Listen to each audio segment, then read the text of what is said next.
United Mind Workers of Brookline High School.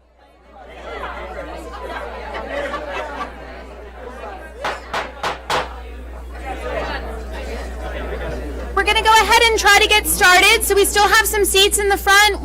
We're very excited to have everybody here, especially to getting us started with such a wonderful celebration of our teachers who have been with us for 30 years. We have some seats in the front. If you'd like to sit down, please feel free to do so. We have plenty of room. And we're going to get started with, Andrew, are you introducing us? Excellent.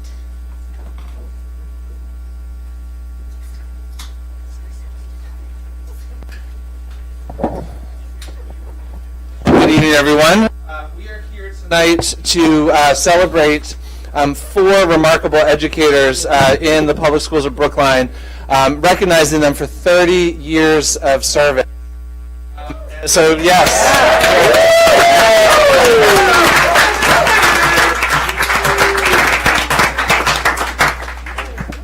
I won't do 30 year and talk about all of the things that have changed in over 30 years, but wow, it's 1989.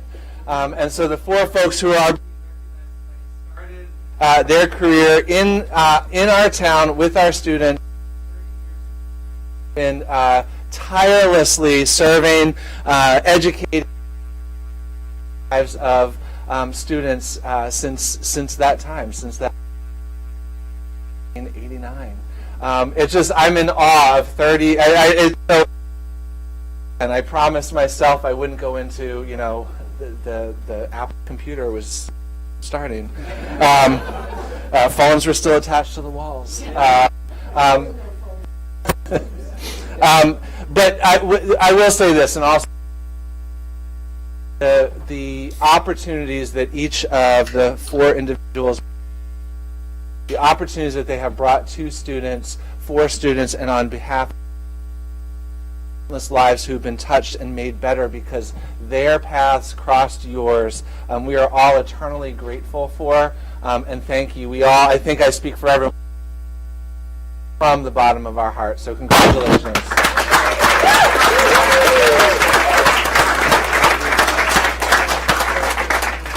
Now I promise, because as the performing arts director, he often has happening at once. Tonight he actually has one to attend and a graduation celebration for his daughter. And so without further ado, I would like to ask Mr. Kenny Kozel to come up to the podium to speak on behalf of Brookline High School teacher Mary Mastandrea.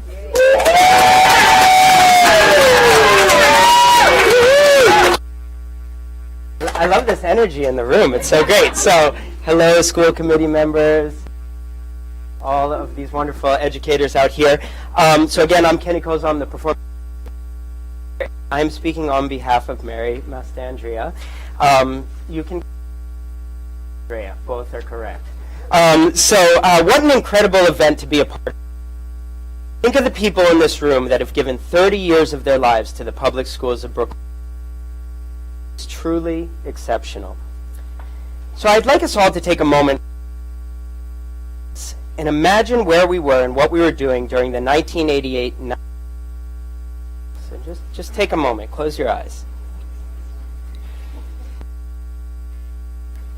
Okay. So as we closed our eyes just now, had the same vision. We were both causing trouble in the classroom. This is true. I was in my sophomore year, and actually, she was in her first year of teaching at BHS and quickly became a revered drama and later English teacher. For 30 years, Mary BHS students, many of whom have gone on to careers in drama, some as currently starring in Hamilton, others to be writers for shows like 30. She has sculpted drama education at Brookline High School to be a place where all students and in learning how to work as part of a team. She's spearheaded encourages young people to delve into their identities, and that long before curriculum was a thing. One step at a time, she guides take to a place where they learn to put themselves out there and take risks, and to grow into their truest selves, and to learn how to work in an ensemble. And what's more, Mary's work isn't limited to the hours of 8:20 to 3. Many teachers are heading home. Mary is just getting going. She runs and there is rarely a moment throughout the school year when Mary is not working with students on one show or another. She founded our annual Shakespeare production, 23 yearly Shakespeare plays at BHS. Always finding the interpretation that both our students and staff can relate to. She cast 2 Romeo and Juliet, retitling the show R&J, and more recently portrayed an imposing character with bright yellow hair and dictator-leaning tendencies of a certain current president. Believe it or not, master's degree in Shakespeare Studies from the University of Birmingham's Shakespeare on Avon, England. In all of her shows, like in her classes, she's personal, collaborating and consulting with teachers and others from around the school and beyond. Furthermore, in her work as director of her annual Shakespeare Field Festival plays, the Emerson Drama Festival, the student-directed festival, for ways to include as many students as possible, often creating additional roles to be able to cast more students. While I've known Mary when I was a student, it is since I've become Performing Arts Curriculum Coordinator that I've learned that as an extraordinary teacher, she is also an extraordinary colleague. The department to collectively be our best. She doesn't hesitate to call me out when something better. While technically I'm our boss, I sometimes wonder if in reality it's actually. She is also an amazing collaborator. Over the years, us have teamed up to plan a number of professional development workshops for our whole K-12 performance, as well as a Friends of Performing Arts PTO event to increase understanding of the importance of arts education for all students, in which we had the participation of teachers, alumni, and families. And I would be remiss if I didn't mention that Mary is a great celebrator of everyone. She bakes the most delicious treats you could imagine tasted for all of our department meetings, plans celebrations for teachers and department secretary, and always makes sure everyone feels recognized, celebrated. Just the other day, I walked into Mary's Drama 2 class when a student had a sore throat. I overheard Mary say, "I have cough drops." Tea. I felt this was the essence of who Mary is. Her students, to appropriately challenge and hold them to a high bar, and also she even goes as far as baking a cake for each of her students on their birthday. Every student. What other teacher goes that far? You've been caring for and celebrating our Brookline students for 30 years, and now it's our turn. Here's to Mary Mastandrea. Congratulations on 30 years dedicated to the public.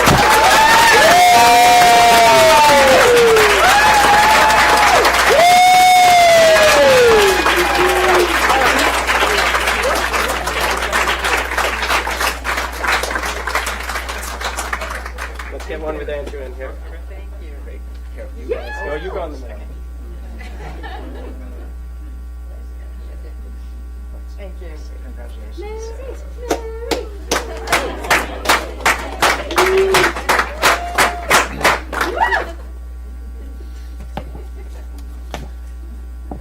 Congratulations, Mary.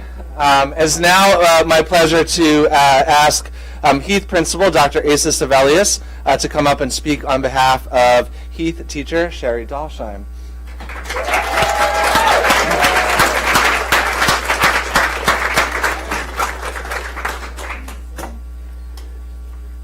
Hi, everybody. So I'm actually going to speak only half the time because I want Jeff Tegnell to also come up. When you work in a Brookline district, or any district, or any place actually on earth for 30 years, you meet many more people than just one person. So I thought it really valuable that Jeff also speak for Sherry. Who is where? Where is Sherry? There. Great. Okay. So when I had learned that Sherry had been teaching in Brookline and at Heath for 30 years, I texted her immediately and I asked if it was true, because surely it was a lie. That was a lie. Robin, you lied. It's not possible. Surely there was a mistake. She certainly doesn't act like she's been doing this for 30 years, which is remarkable. Anyone 30 years on the job shows signs of fatigue or wearing around the edges, and Sherry does not show those signs of wear and tear. So I texted her and I needed clarity, and this is what she texted back right away. Food for thought. These are private messages, sure, but now they're public.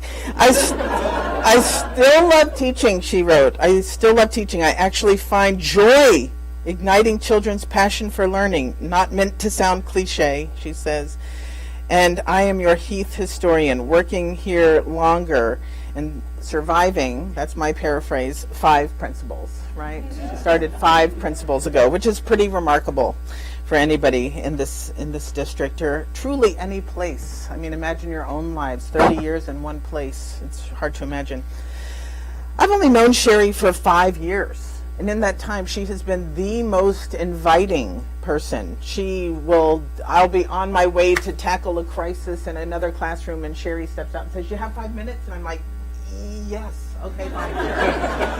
And sometimes I say, "I don't," and I feel terrible. It haunts me. Like for the rest of the day, it haunts me when I don't have that time. I go into a room when she's not even there to show the superintendent around and look at student work. It's a really special place when you can step into Ms. Dalsheim's classroom. So again, I only know her for 5 years. So many people know her so much better. So I went to some people who know her well, including some of the teachers I'll talk to about right now, who were able to also talk about her. Ellen Mills says, as the English language learner teacher at Heath, I've witnessed students open up, participate, share, and enter her classroom with joyful anticipation every day. For Sherry Dalsheim's class, this is not unusual. Sherry fearlessly approaches me with questions. Do you think it would be better for her to do this or that? Or an observation. He spoke in full sentences this morning, and it was brilliant. So a celebration or an invitation. Again, this constant flow of invitations. Come and see what she did in math. And in the 5 years I've been there, I've seen it year after year after year with kids who've come in who are English learners new to this country or new to this community. And Sherry has made it her duty to welcome them. In fact, we had a new set of twins that came this year. They were only in her class for a year, and they left 2 weeks ago or something like that.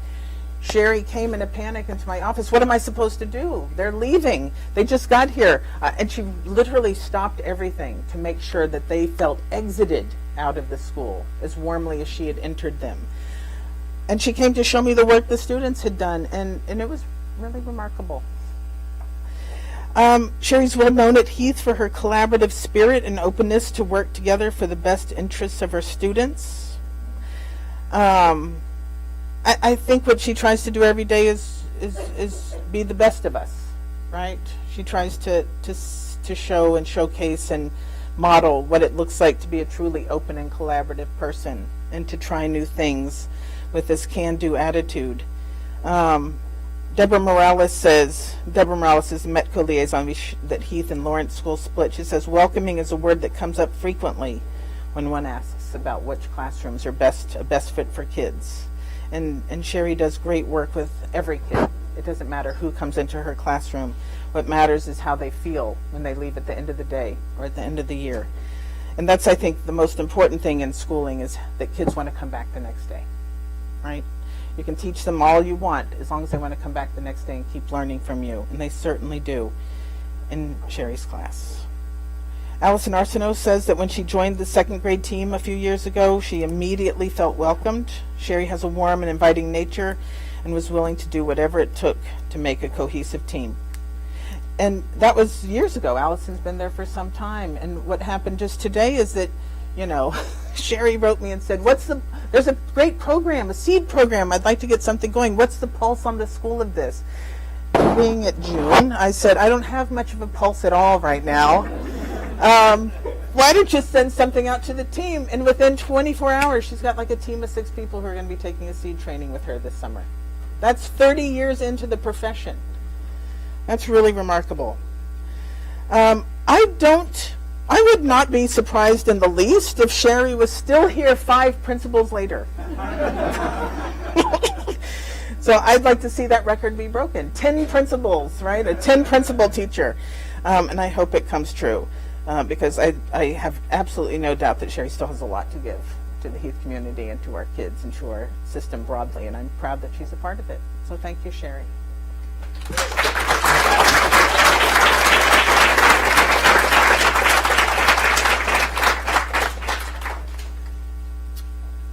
Hi, I'm Jeff Tignell, and at least for the next 11 days, I am K-8 Social Studies Coordinator. It's an honor to say a few words about Sherry, who is being honored for 30 years of service to public schools in Brookline. I'm going to tell you how she changed my practice, what I've learned from her. 14 years ago, when I was just being taken around the buildings by Rich Young to meet teachers, I was succeeding him as a social studies coordinator. I met Sherry, and she came up to me and she said, "Do you know we have this second grade set of learning expectations calls upon children to identify in stories, biographies, and historical narratives the character of historical figures." And the district doesn't have any, curriculum for this. So I was intrigued, and I said, "Well, what do you think we should do?" And she said, "Well, let's get together maybe a good presenter." And so we hired Myra Zarnowski from Queens College in New York, who wrote History Makers, which is about teaching biography to kids at elementary school. And then we presented to the second grade staff, and Myra did a great job, and all of a sudden we were able to recruit a team of second grade teachers to write a biography unit over the summer. And so it began. In 2009, we produced and provisioned an excellent biography unit, which called upon students to read multiple biographies, second graders, right? Investigate turning points in the lives of their biographical historical figure, and then explore the significance of the agency of these historical figures. And students even write letters to their biographical characters relating why they admire them, their qualities. As a sidebar, this is interesting because teachers they customized this biography unit from school to school. With the same format. So Sherry continued to develop this unit about the lives of great artists. Every spring I attend her students' biography breakfast. The students regale their parents with a musical about each of the artists that they studied. And this is accompanied often with PowerPoint presentations, and the PowerPoint presentation from Marie Cassatt are baby pictures of the kids. And there's not a dry eye in the house, as you can imagine. Parents see there, and it's done to the accompaniment of Child of Mine. So very, very heartfelt. And then we go into the display area, and children share their display board artist biographies, repeat with accounts of the artist's lives, paintings done in the style of the artist, and biographies of members of the students' families. So it's very personalized, but it's also very academic and multidisciplinary. The experience of this biography unit team that Sherry spearheaded convinced me that collaborative curriculum development by grade level teachers was the best strategy to employ once we realigned our learning expectations to the state standards. As of the present, 120 teachers have worked in teams over the past 12 years to write 60 units, and many of these teachers are here. So Sherry continued to be a key participant as a core member of the second grade curriculum renewer team that met both summer and on Fridays and throughout the school year from 2011 to the present. During the last 8 years, she volunteered for all her summer curriculum development work and in year Friday meetings. And during these work sessions, she co-authored or revised much of our second grade curriculum, including the Japan, the Ghana, Hopi, economics, geography, and of course the biography. We're on the third or fourth edition of that units. She also developed our second progress reports and rubrics, unit extensions, equity diversity lessons, and most recently our second grade Indigenous Peoples Day lessons. So I want to thank Sherry for spearheading our curriculum development strategy and for working so concertedly to develop our outstanding second grade social studies course of studies. Thank you, Sherry.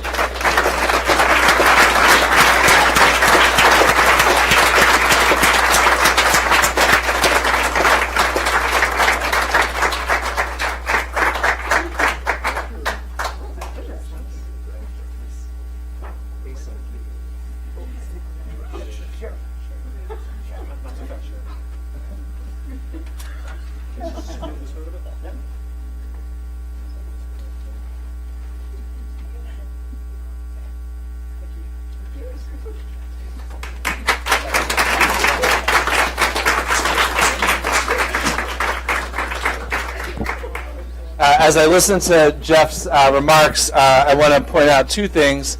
I perhaps nearly set my kitchen on fire preparing for a breakfast share associated with the Ghana unit. And while it was not a breakfast share for Ms. Dalsheim's class, and in fact was for Ms. Joshua's class, I'm sure there was a connection from the development of the unit. So I remember the Ghana unit well. You've also often, I think the committee and folks around town have often heard me sing the praises of the remarkable unit, and I believe it's on display tomorrow. So I'm inviting everyone without permission to go check out the artist unit and see the remarkable work of the second grade team and their students.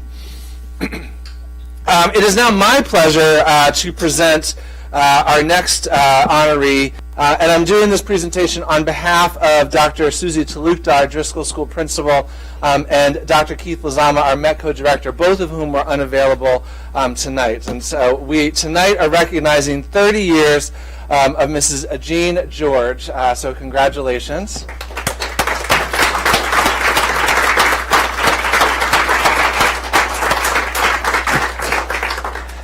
The Public Schools of Brookline is a charter member of the Metropolitan Council for Educational Opportunity, METCO, a voluntary integration program founded in 1966, which provides K-12 education for approximately 300 students from Boston. Students in the METCO participate in all aspects of the academic and extracurricular life of the schools and are supported by the METCO Director and METCO staff. Each day, the parents of many children participating in the Brookline METCO program take advantage of transportation provided to and from schools. The first person many students see in the morning and say goodbye to in the afternoon is their bus monitor. The METCO bus monitor is there to see that students have a safe experience while using transportation, develop seating assignments, enforce policies and procedures to make sure it's a safe ride, and communicate with parents around changes in bus service or when any concerns arise. They also serve as a communication link between families and schools. Bus monitors, however, do so much more than any job description can capture. They see children every day, get to know their personalities, their strengths, their interests, and develop deep and meaningful relationships over time. They frequently see and communicate with families and caregivers as well as with school staff and are helping students. Over time, our monitors become an extended family member. For many of our students in the METCO program, Ms. George is the one person the students see daily with consistency. They turn to her and share their triumphs, their joys, and sometimes even their disappointments. Today we honor Ms. Jean of the Brookline Public Schools. For 30 years, she has served as the bus monitor at Uncle and Driscoll schools. And let me remind you, METCO has been in existence for 50 years, and Ms. George has served in this role for 30 of those years. 3 years.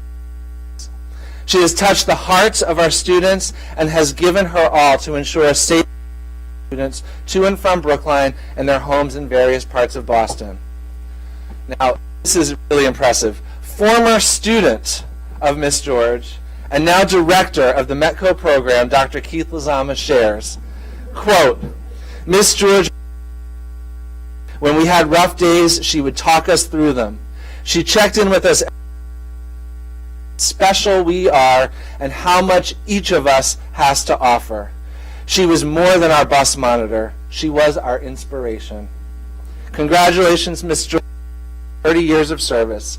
You have reached an important milestone for the public schools of Brookline. For your service, love, and support of students and families.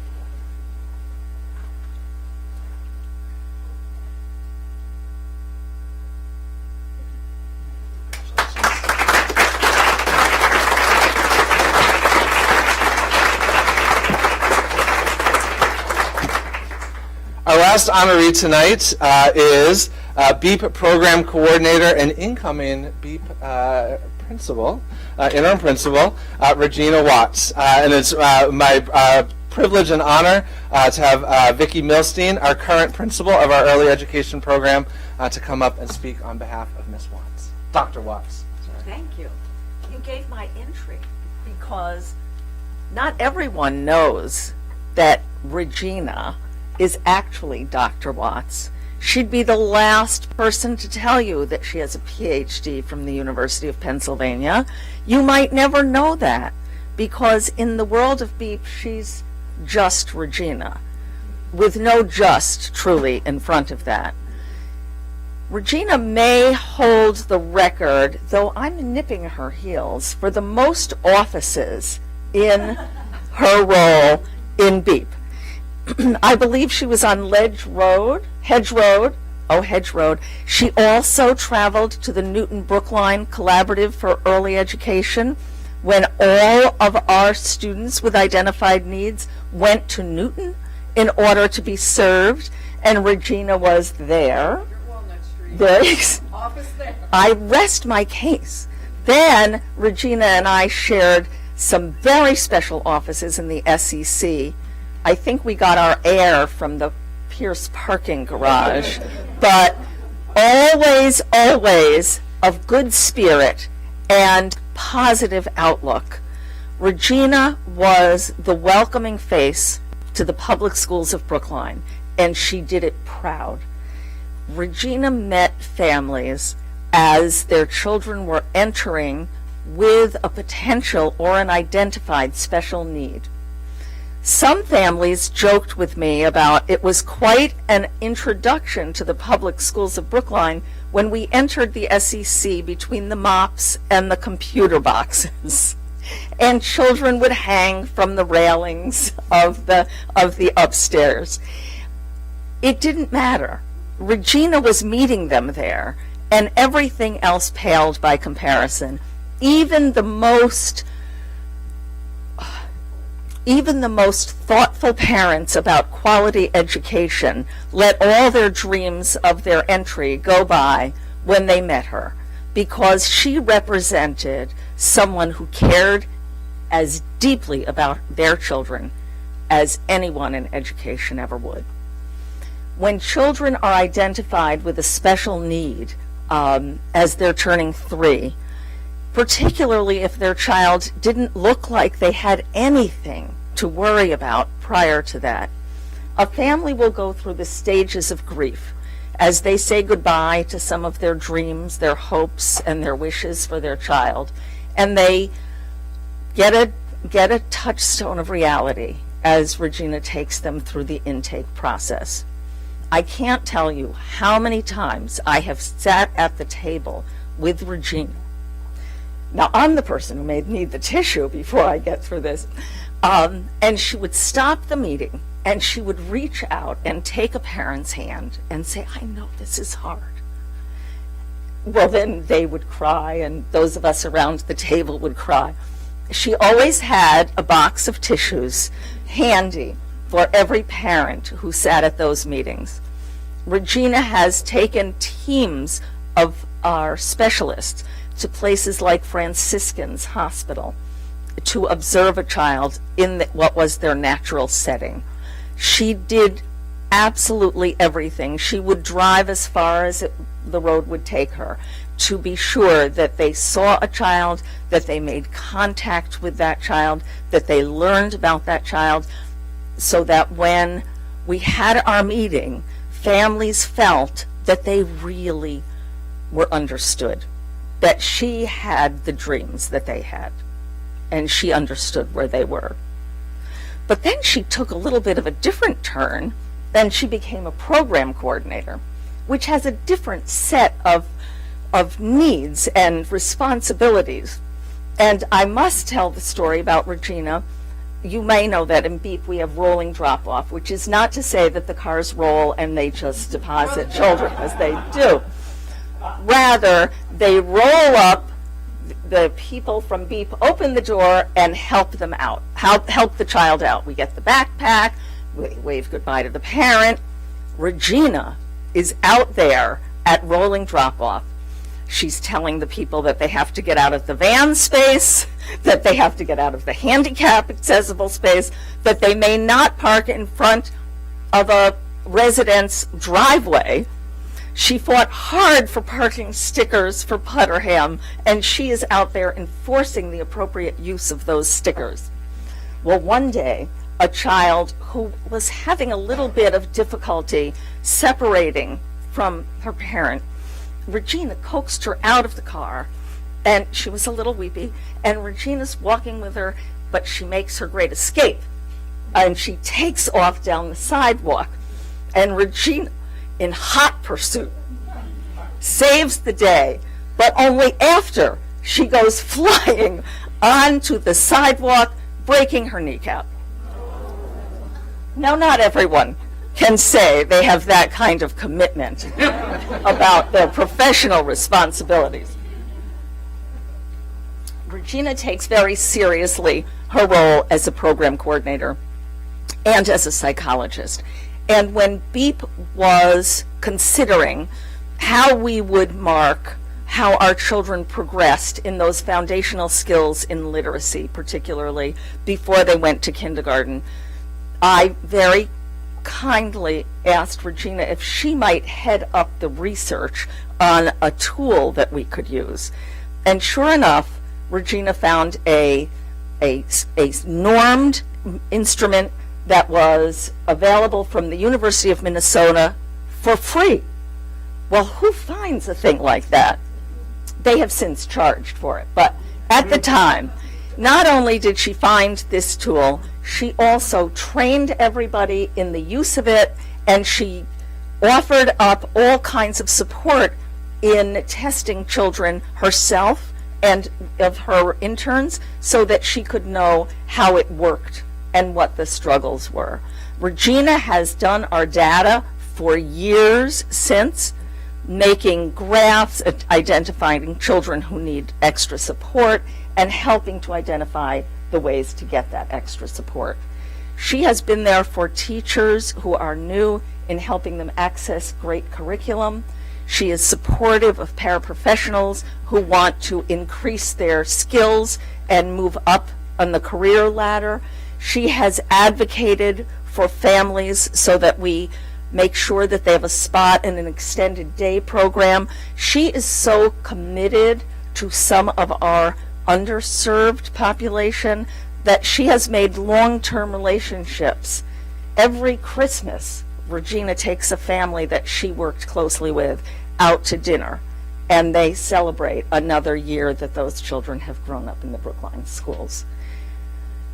I could go on, but you may have other people who have something to say. So let me just close by saying that it has been a privilege and an honor to be able to serve the public schools of Brookline with Dr. Regina Watts.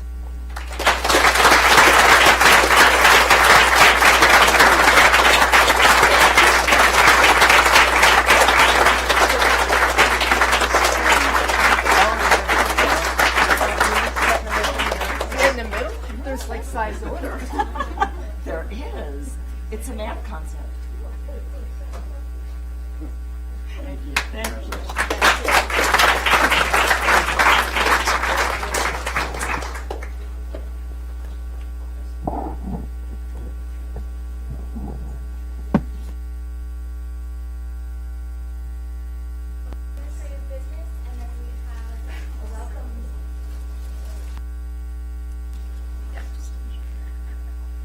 Yes. So I'm going to before we get on to the administrative business, I'm going to congratulate everyone and thank you for coming. Thank you for your service. Thank you for absolutely everything that you do. And you are very welcome to stay for the other parts of our meeting. But you are also, if you wanted to go out and celebrate and have dinner with your families who I know are here to help you celebrate this evening, we completely understand that as well. But thank you from all of us. Thank you for all of that you do and all that you're continuing to do for our students. So.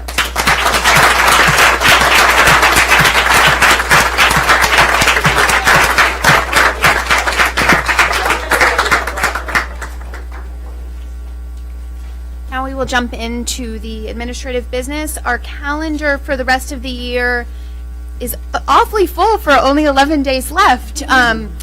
But we have at least one subcommittee meeting for every. We're working on getting it up, but we'll just go through really quickly as we're getting that up on the screen. We have at least one subcommittee meeting for all of our subcommittees, and for a number of them, we're actually meeting 2 times between now and the end of the school year because it is such an incredibly busy time for the schools. Please join us at those subcommittee meetings if you are interested in discussing the items that we are discussing. We also have, in addition to the hearing that we have this evening, we have 2 listening sessions on the renaming of the Coolidge Corner School. Those are on June 13th and June 17th, one in the morning and one in the evening. So for those who are not able to come in person tonight to share thoughts on the finalist names, those are 2 other opportunities for that. And then we will just point out that on June 20th we have on June 9th, we have the high school graduation, and on June 20th, we have our 8th grade graduations at all of the schools. And then the last day of school, as everyone in this room is counting down, is June 21st. So we are quickly approaching that. And graduation is on Sunday. For the consent agenda, does anyone have anything else to add to the calendar?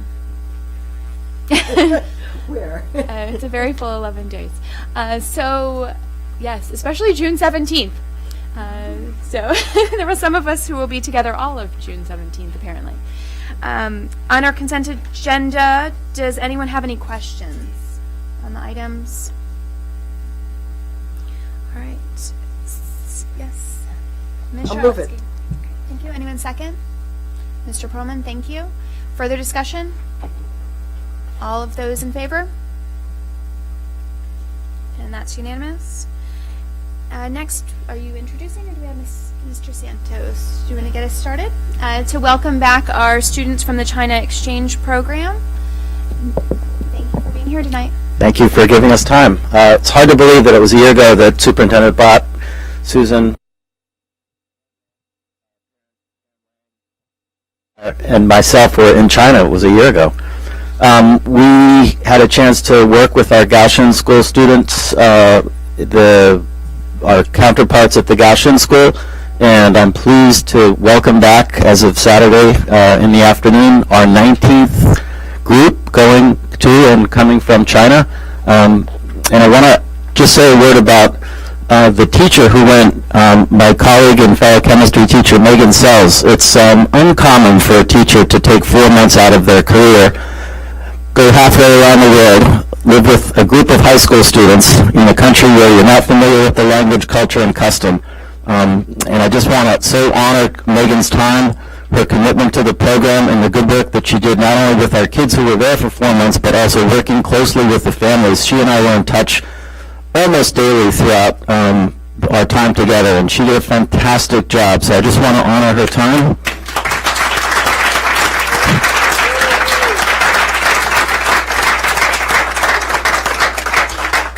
And ask Megan to come up. I think she's got a few words, and then she's going to call some of the students up to give some reflections on their time in Xi'an. I have very few words. Very concise science teacher. So school committee, I know we have some new faces, but thank you for your continued and longstanding support of the China Exchange Program. We truly could not do it without your support, and it, as you'll hear from the kids, it is such an impactful experience, an important experience for our kids to have. As an educator, I feel blessed to have been along for the ride and to be able to enable these students to have such a life-changing experience. They've learned a lot about themselves, they've learned about different cultures, and I think they've kind of discovered and lit different passions that they might not have had the opportunity to do without a little kindling of the China Exchange. So I am going to step aside and let them tell you about what they got from the experience and what was really impactful for them. So without further ado, Erin, you want to come up? Great, love that. Oh, well, you can do someone else. You're sitting closest. All right, Dajia Hao. Hello, everyone. My name is Erin Foley. I guess this is obvious now, but I was a member of the 2019 CHEX delegation. First, I'd like to say how immensely grateful I was for this opportunity, was and still am for this opportunity. It was through the efforts of Superintendent Bott, the Brookline School Committee, and the China Exchange Steering Committee that me and the other members of our group were able to take part in this extraordinary formative experience. A huge part of why my time in China was so meaningful involved the development of my understanding of my racial identity. I'm half Chinese, and though I'm very proud of that, before I went to China, I lacked a nuanced understanding of Chinese culture and customs. Specifically, I didn't really know my place in that world, and further, how that world came to be. I knew that my time in China would bring a much deeper understanding of my heritage, but I was completely blindsided by how much I grew in this respect. Beyond just living in China and experiencing the culture on a day-to-day basis, I felt that our China-centric literature and history curriculums really enriched my understanding of Chinese societal traditions, customs, and mindsets, why things turned out the way they did, and what impact this had on my own family. For example, before CHEX, I only had a basic understanding of why my grandparents immigrated to America in the 60s. Now that I've spent 4 months learning about China during that time period, I can see that the circumstances that led them to make that decision. I feel much more connected to my identity as someone who is half Chinese, and that is something that is so incredibly valuable to me. I know I will treasure this for the rest of my life. I owe this formative experience I owe this huge amount of personal growth to the people here in this room. So I'd again like to thank you all for helping to provide me with such an invaluable experience. 谢谢大家.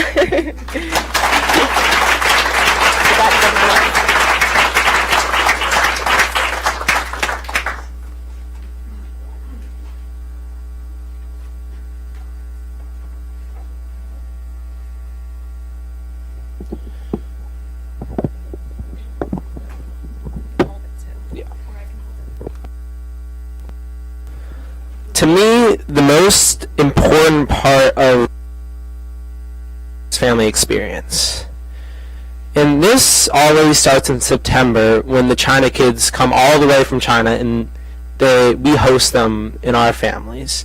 And it keeps on going in February when we go to China and we're hosted. And it goes even beyond that, because these connections that we make with the host families, they continue to affect us in the following years and really for the rest of our lives. Sorry. So something that really surprised me was just how close I got with my host family.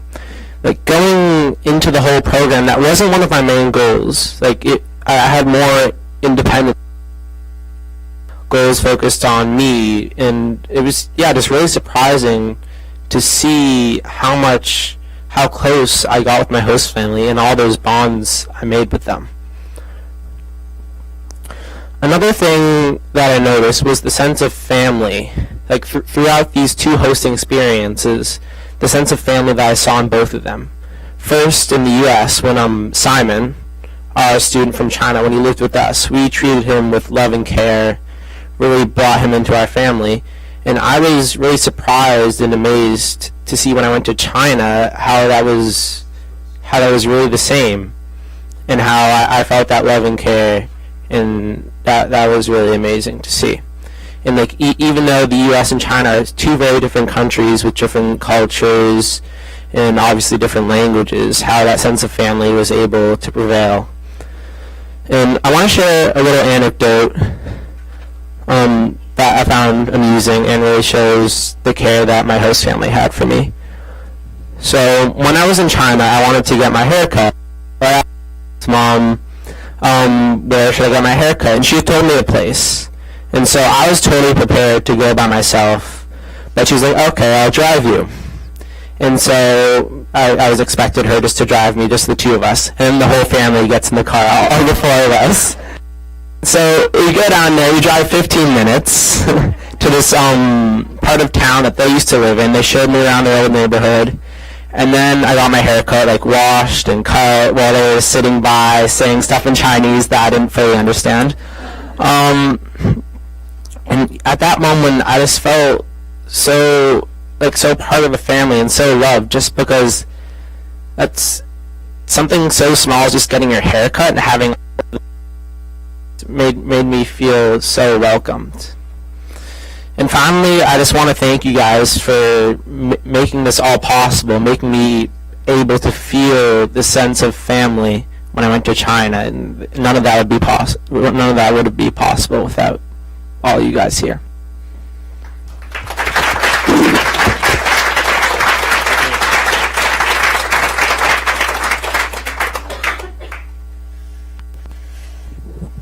Hello, my name is Melanie Chernin. I'd like to start Superintendent Bott and all the members of the Brookline School Committee for your support China Exchange Program and making this experience possible for me and my classmates. I also want to give a shout out to Ms. Sells, because if it weren't for you, I'd probably still be searching for my passport in the Xi'an airport. It was the experience of a lifetime that has made my world bigger and my life far richer. When I first told my soccer teammates from around the state that I'd be living in Xi'an for 4 months, their jaws dropped. They marveled at the idea of me being able to have such an experience as a sophomore in high school. Wait, don't you go to public school? They asked. Yes, I do. Since then, about my time in Xi'an, I've come to realize how lucky I am to have such an opportunity. Having been back in less than a week, there are a lot of things to unpack from my trip, including the piles of dirty laundry. My experienced in the way of life gained new perspectives and was able to open my eyes a little bit wider to see beyond the Brookline bubble that I've known my whole life.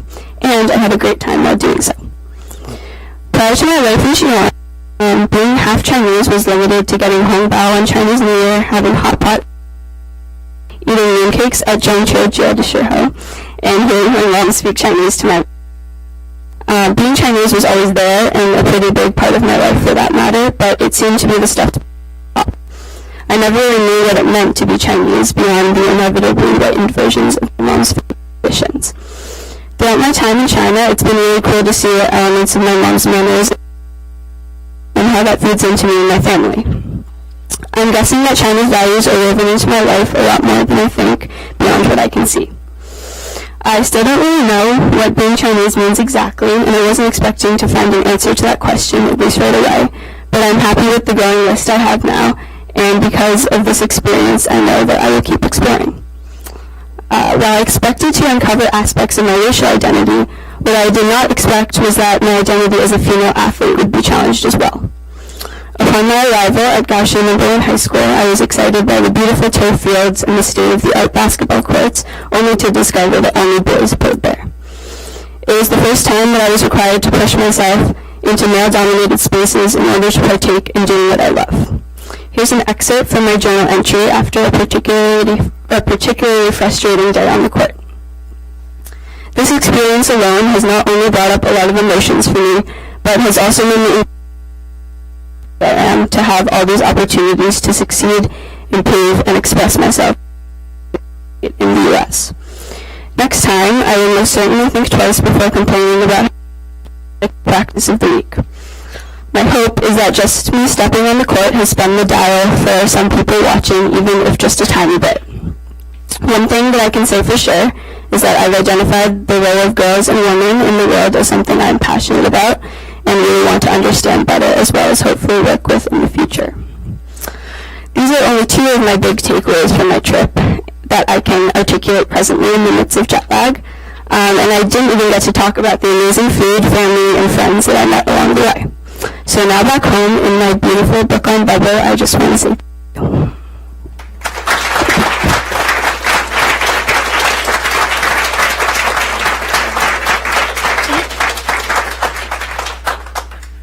Wow. I'd like to see you all again in September when we invite the 20th year of Gaussian exchange students. So they plan to be here on September 2nd, and we'll arrange a time for us to have you meet them in the fall. So again, thank you.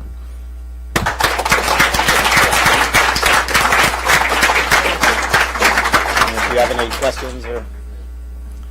you have any questions or comments, please. Yes, any questions from the committee? Ms. Scotto can always has a question. Or a comment. It was really interesting to hear what each of you had to say. Everybody had something different.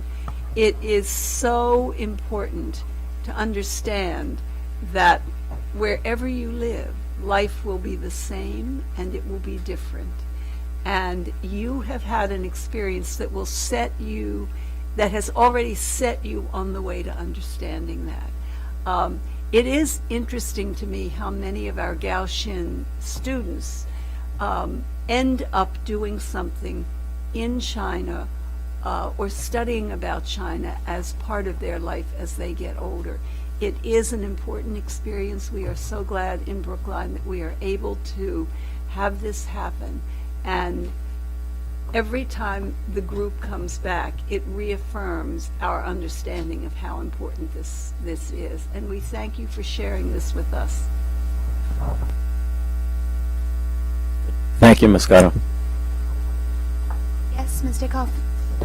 I just want to say, first of all, welcome back. It's great to have you, and I do hope that you have an opportunity to share your experiences with the other students in the schools, the K-8 schools, the high school. I know usually something like that happens, so maybe you can tell us about that, just because your experiences and what you learned. When they hear it from teachers, that's one thing, no offense, but when they hear it from peers, it's a completely different experience, and just the ability that you all and your all of the participants have to just go and be leaders among the students is terrific. So good luck with that. I hope that goes well. And I also just want to say thank you to both our educators, both Megan and Steve, as well as the host families. It's a 24/7 job to host, and hosting someone else's child is so, I don't know, it can be very anxiety producing. Not only the love and care and affection, but just the safety and security and the care with which you demonstrate to our visitors. So at any rate, thank you for that. Thank you to our educators. It's also a 24/7 thing because they are 12 hours off. And anyway, so thank you for the early mornings and late nights and all of the work you do to love all of the kids, ours and theirs, throughout this program. So thank you for that. Thank you.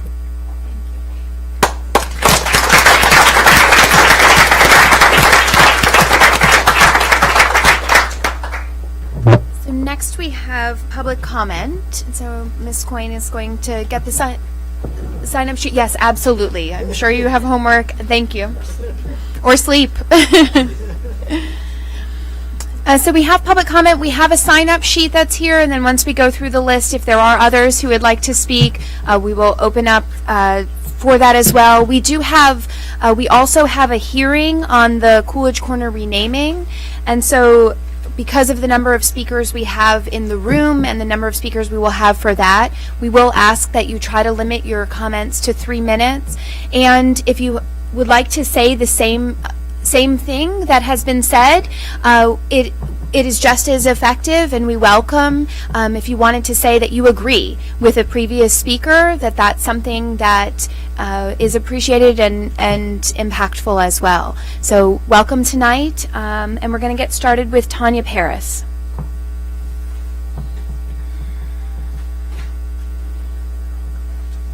Okay.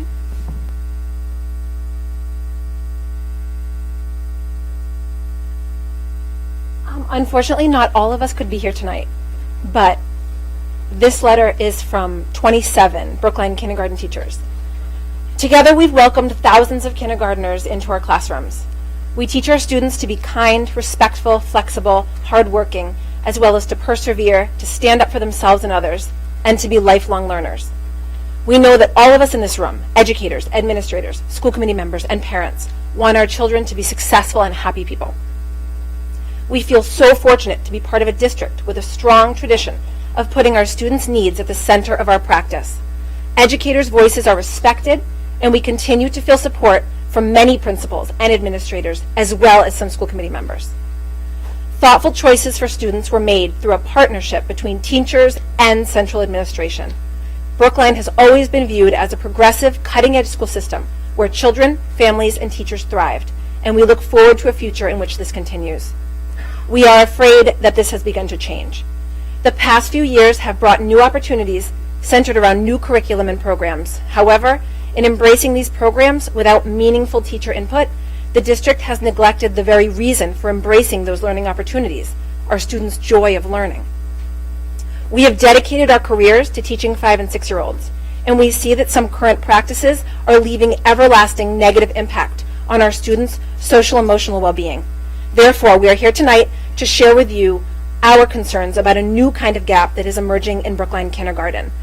It is a reality gap, a gap between the way research shows that young children learn best and the curriculum the district requires us to teach. It is a reality gap between Brookline educational values and what is actually beginning to happen to children in our classrooms. We would like to share our concerns with you, but we also come before you, our leaders, to ask you to imagine with us what kindergarten in Brookline could be, a kindergarten program where our youngest learners thrive. First, here's what we see in our classrooms. In literacy, we know that kindergartners are at the beginning of their journey towards becoming successful readers and writers. We, the kindergarten teachers, know how to foster enthusiasm, creativity, and excitement in learning. Literacy has been and always will be an important part of kindergarten. However, we are concerned that shifting district mandates will result in a loss of the natural curiosity and joy in learning. The district has made significant changes to expectations around literacy. We are losing the flexibility in our schedules. The block scheduling is replacing important thematic learning and social emotional opportunities. We are seeing the effects of this loss. We see many of our kindergartners struggle with anxiety about school because they know they are expected to read. A significant body of research exists showing the negative consequences to children's emotional well-being when they are forced to read before their developing brains can make sense of it. Reading sooner does not always mean better. The push to get our kindergartners to read earlier without consideration of their readiness is impacting their attitudes towards learning. In regards to our students' social and emotional development, here's what we see in our classrooms. Current academic pressures on 5- and 6-year-olds are contributing to increasing challenges with our kindergartners' ability to self-regulate and be independent and creative. Study after study has shown that young children need time to play, but in Brookline, because of academic demands, time for play-based learning has been shortened and on some days eliminated entirely. As kindergarten teachers, we know that play is not frivolous. It enhances brain structure and function. It promotes executive functioning skills, which allows us to pursue goals and ignore distractions. It helps children learn to persevere, increase attention, and navigate emotions. Young children are also meant to move around and explore. Many children who sit for long periods of time experience frustration, muscle cramps, and disruptive behaviors. We have seen the increase in ADHD diagnoses and behavior issues within our schools, and we know why this is happening, and yet we are doing things that will only increase the problem rather than help alleviate it. In our pursuit of equity for children, here's what we see in our classrooms. We're not advancing equity. As mentioned with play and social emotional development, the district is asking us to teach our children in ways that reduce equity in the classroom. We're told that everything has to be the same. Please think about what the same means. It is not uniquely tailored to maximize the joy in learning for every single child. Standardization is not equity. Parents who recognize this and have the ability to enrich their children's experiences outside of school will do that. But other children will not have those same advantages and will only have the standardized instruction rather than instruction driven by teacher innovation and differentiation based on the needs and interests of each student. Where once teachers were trusted to use their judgment and teach to the needs of each unique class, now we are directed to follow set curricula from textbooks. We are being given directives, not empowerment for our students. This move from differentiating a small group instruction to whole group lesson does not work for a substantial number of children. Learners who need to be challenged or need modification to assess the curriculum are not considered with this block scheduling and whole group methods of teaching. We have also seen the data that shows that the achievement gap widens when we decrease the amount of play, and yet we're choosing to make things worse for students of color. Where are the best kindergartens? In Finland, where children spend their days playing at age 5. For those who say that we are not being attentive to the achievement gap, look at Boston, where their new commitment to play-based preschool to grade 2 continuum is attracting educators from around the country because of the positive impact on their students, including their skill level. In our pursuit of data-driven education, here is what we see every day. Teachers know that when assessment is at its best, its purpose is to help teachers know where each child is as an individual so that we could design instruction that will help move them forward as learners. But this assessment must be authentic. It must match the developmental stage of each individual child. It must be used to guide instruction in real time. We believe the district's current data gathering and utilization practices does not achieve these goals. We are turning children into data points. Teachers have only so much time in a day, and as we continue to tag on more data, more paperwork, more standardized instruction, it's important that we as a community ask, at what expense did this data come? What are we losing?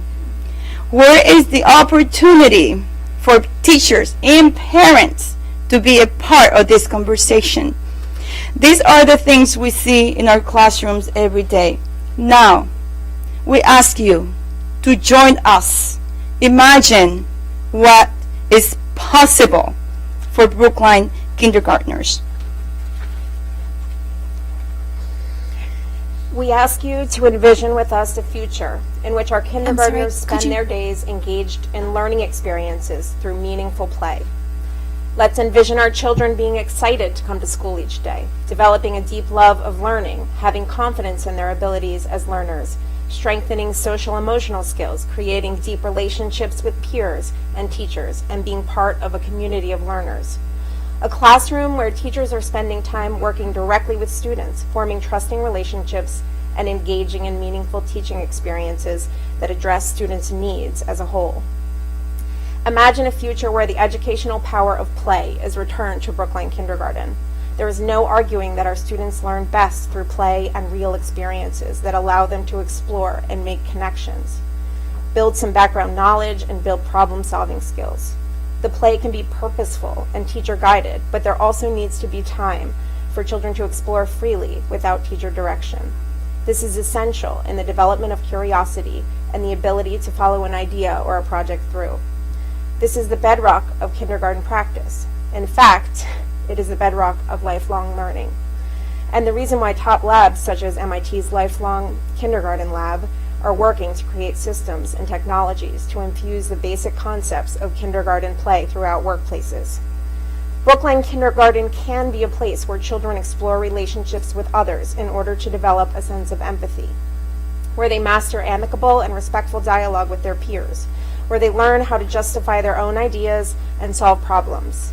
Imagine a classroom where children learn how to fail so they can try again and find their way. We ask you to envision with us a future in which our kindergartners are deeply engaged in fun, integrated content areas. Envision with us classrooms where learning to read is fun, purposeful, engaging, and organic. We ask you to envision with us a future in which our kindergartners' assessments are observation-based, authentic, and are used for the purpose of improving instructional practices in real time.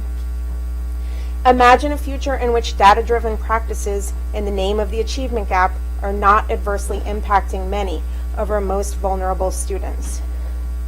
Please envision a future in which students on individualized education plans receive the support they need from educators who have the time and training to work closely with paraprofessionals who are trained and committed to staying in our district because their pay allows them to do so. Imagine teachers, administrators, and district leaders coming together to determine educational benchmarks and reading levels.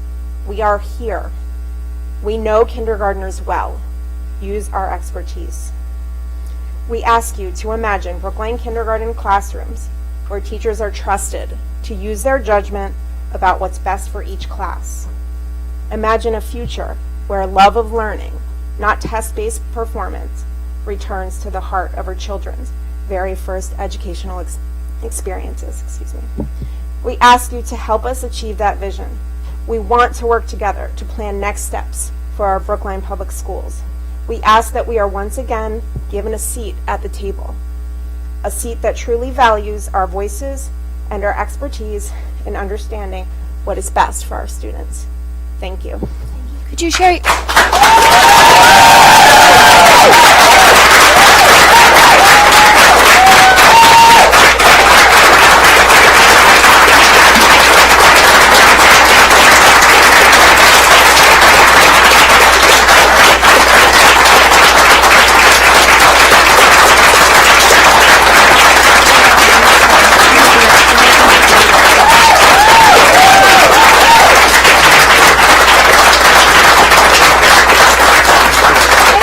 Thank you. Could you share your name with us as well? Your names. The speaker. If you spoke, you just need to share your name because we're. Tanya Paris. Okay. Thank you. Sorry, I forgot about that. And okay. And our last speaker, Colleen. Thank you. I'm going to assume so. All of the names that were written together then were okay. Great. So then next we have Lauren Tavares.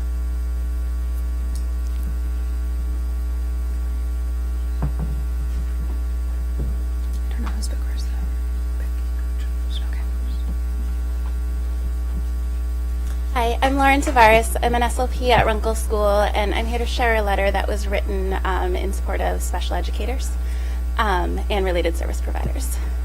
Dear members of the school committee, we are writing to you in representation of a large amount of the special ed department in the public schools of Brookline with a concern about the current pay for the extended school year or ESY services. As you know, Unit A employees are all paid on the same salary scale during the school year. In the summer, during ESY, special educators working in townwide programs, that is, RISE, ALC, TLC, and LAB, are being paid their full per diem wages. However, all other service providers are being paid their per diem wages up to $56 an hour. When we asked our administrators about the discrepancy, they stated that the wages for ESY are set by the school committee. As related service providers, for example, speech and language pathologists, occupational therapists, nurses, special educators in learning centers, and BCBAs. We possess credentials and have expertise in areas that are comparable to our colleagues working in townwide programs.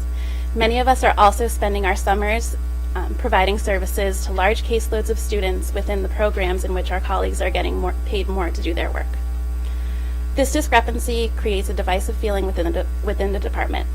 Because ESY is exclusively for special education with the purpose of preventing substantial regression for students, all of us who work in ESY are working with students with the most substantial needs in the district and doing work that is highly specialized within our fields. We believe that the inequity in the current pay discrepancy is clear, and the wages that are currently set for related service providers devalues the work and services that we provide. This is a significant discrepancy for the majority of related service providers of at least $10 per hour and as high as $30 per hour, depending on an educator's step level. We would like to respectfully request that all Unit A employees be provided with their full per diem pay for the extended school year program.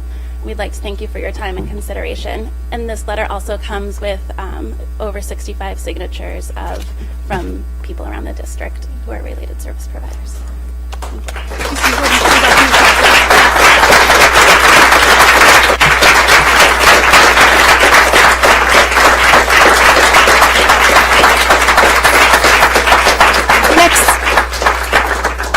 Next, we have Ruth Kaplan. Ms. Kaplan, if you wanted to wait until the public hearing on the renaming, yes, do you want to wait until the renaming and then we can come back to you, or would you like to speak now during public comment? We have 12. You're welcome to speak whenever you'd like. Yes, you've signed up? Thank you for taking me out of order. So I'm here to, as part of the public hearing on the renaming of the former Devotion School, current Coolidge Corner School. My name is Ruth Kaplan. I'm a graduate of that school, which partially explains why I'm so invested in this process.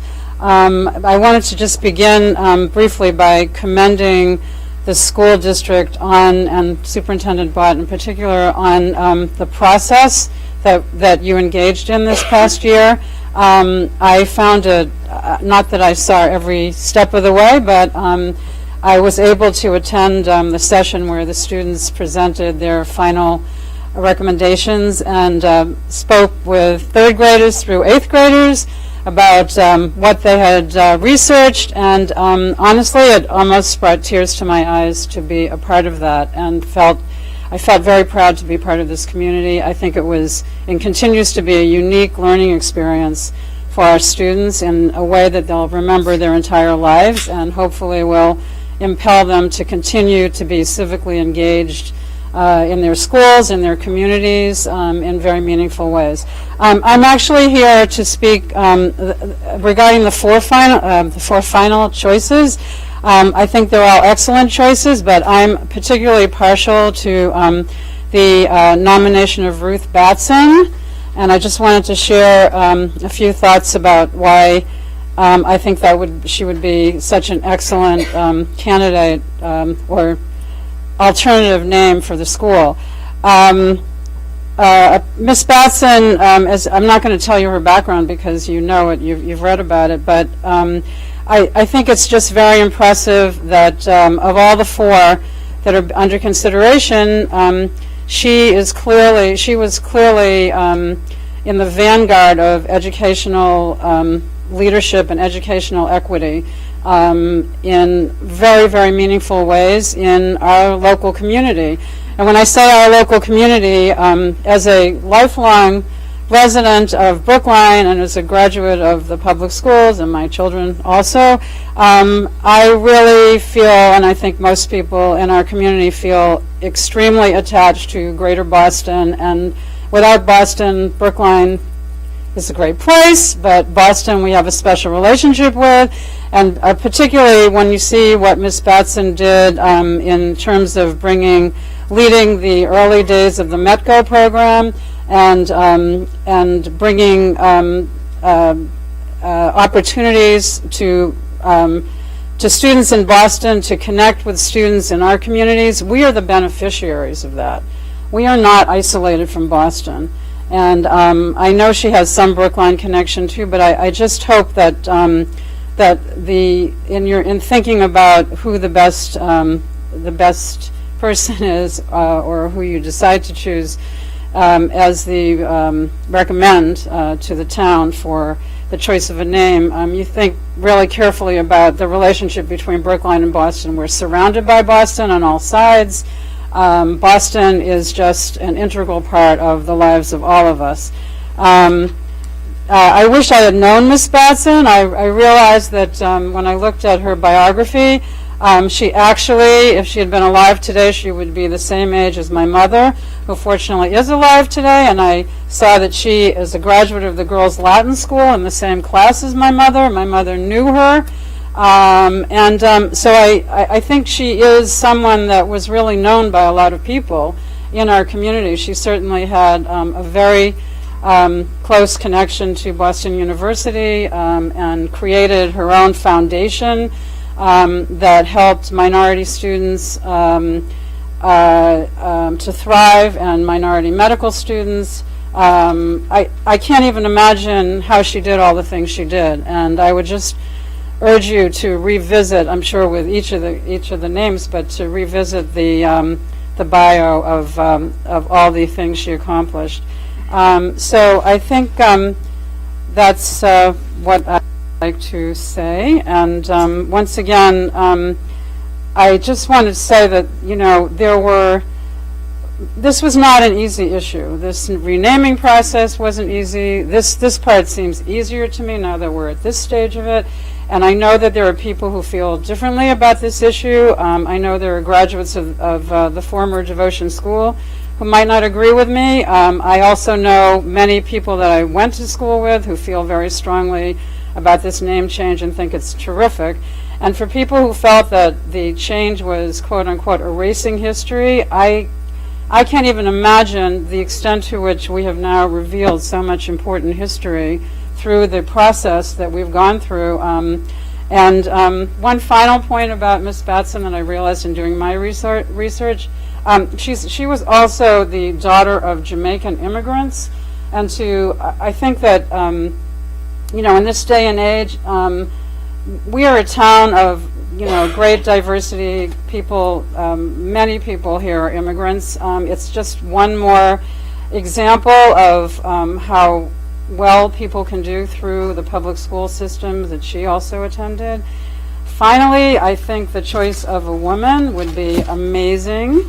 And when I listened earlier to one of the wonderful students coming back from China who spoke passionately about understanding that there's still so much progress to be made in terms of the role of women in society, I just think that would also set a wonderful role model to a town that has very few schools or other institutions named after women. So thank you for your time, and thank you.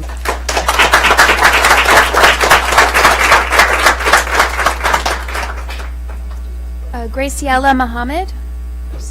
Oh, Graciela? Are you Graciela? Hi. Madam Chairman? Yes. I don't know, I want to speak on the renaming process. Yes. I put my name on the list, I'm not sure if you'd like to. As long as the preceding lady spoke, maybe I could speak at this time, or could you let some continuity? So no, if we want to do continuity on the discussion about the renaming, that is after public comment. And so I would encourage those who are here to speak about the Coolidge Corner renaming to reserve their comments until that portion, and then we would have continuity. But if you were here and you signed up for public comment and you decide that you'd like to speak in the order you signed up, you're welcome to do so. I'm just not sure if I got to. No, not yet. But we're happy to stay and listen to all of the comments on all of the issues. But thank you. Yes. Good evening. My name is Graciela Muhammadi. I am a Brookline educator. I am a Brookline parent, and I'm a Brookline resident and voter. I love the town of Brookline. I love and believe in the schools of Brookline so much. I took a job in Brookline Public Schools. But there's something that I really don't love. I've been here for 6 years. I've got 2 kids gone through the Brookline Public Schools, and there's just one little thing that I really, really don't love. I really don't love ending the school year without a contract. And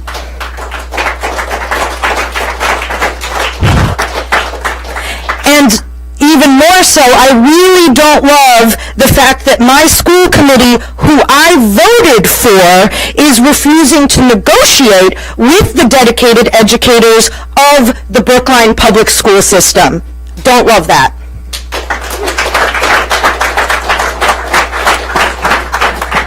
And that's why I'm here. I'm here to deliver the first of many sets of signatures from Brookline educators in support of open and fair negotiations. It's time for the trust that has been eroded from the last negotiations to be mended. It's time for our schools to have less emphasis on testing. It's time for our schools to have bargaining for better work conditions and supports for educators of colors, because equity in our schools applies to both our students and our educators.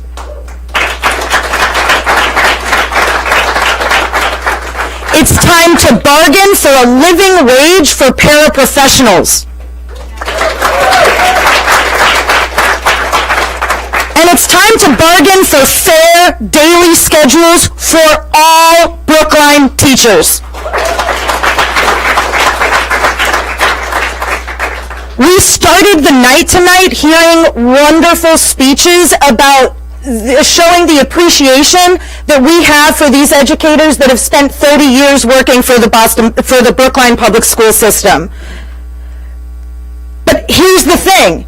If the school committee truly wants to appreciate the educators of Brookline schools, then it's time for you, for all of you, to put your money where your mouth is. It's time. Allow our silent representatives in the... It's time for transparency, it's time to build trust, and it's time for a contract settled.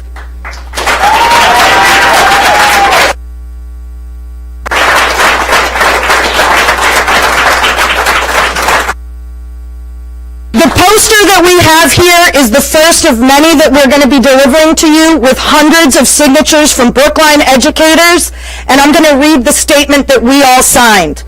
We, the undersigned Brookline educators, support the spirit of partnership reflected in open and candid negotiations between the school committee and the BEU.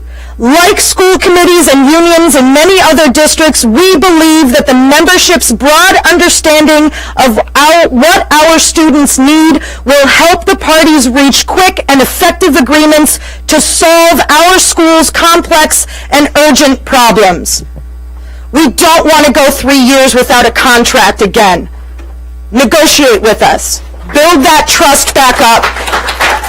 And let us do what we're supposed to do. Let us educate our kids, your kids, and the town's kids in the West. Thank you.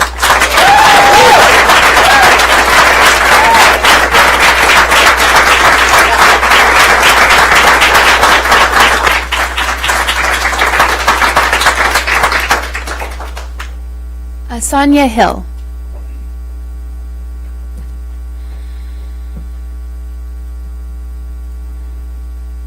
Good evening, everyone. My name is Sonia Hill, and or you can call me Sonia. My family's split on that. And I'm a special educator for Brookline Public Schools, specifically at the Driscoll Middle School. I want to start off with what I have to say with reading a piece of an article that was written last year featuring Brookline Public Schools. It starts off with the word issue. Schools in Massachusetts do not have enough teachers of color. The percentage of teachers of color in the state schools is not reflective of the percentage of students of color in the student body. Impact. Research and students' own experiences show that when students of color have a teacher with a similar racial and cultural background, they do better in school as they feel less alienated.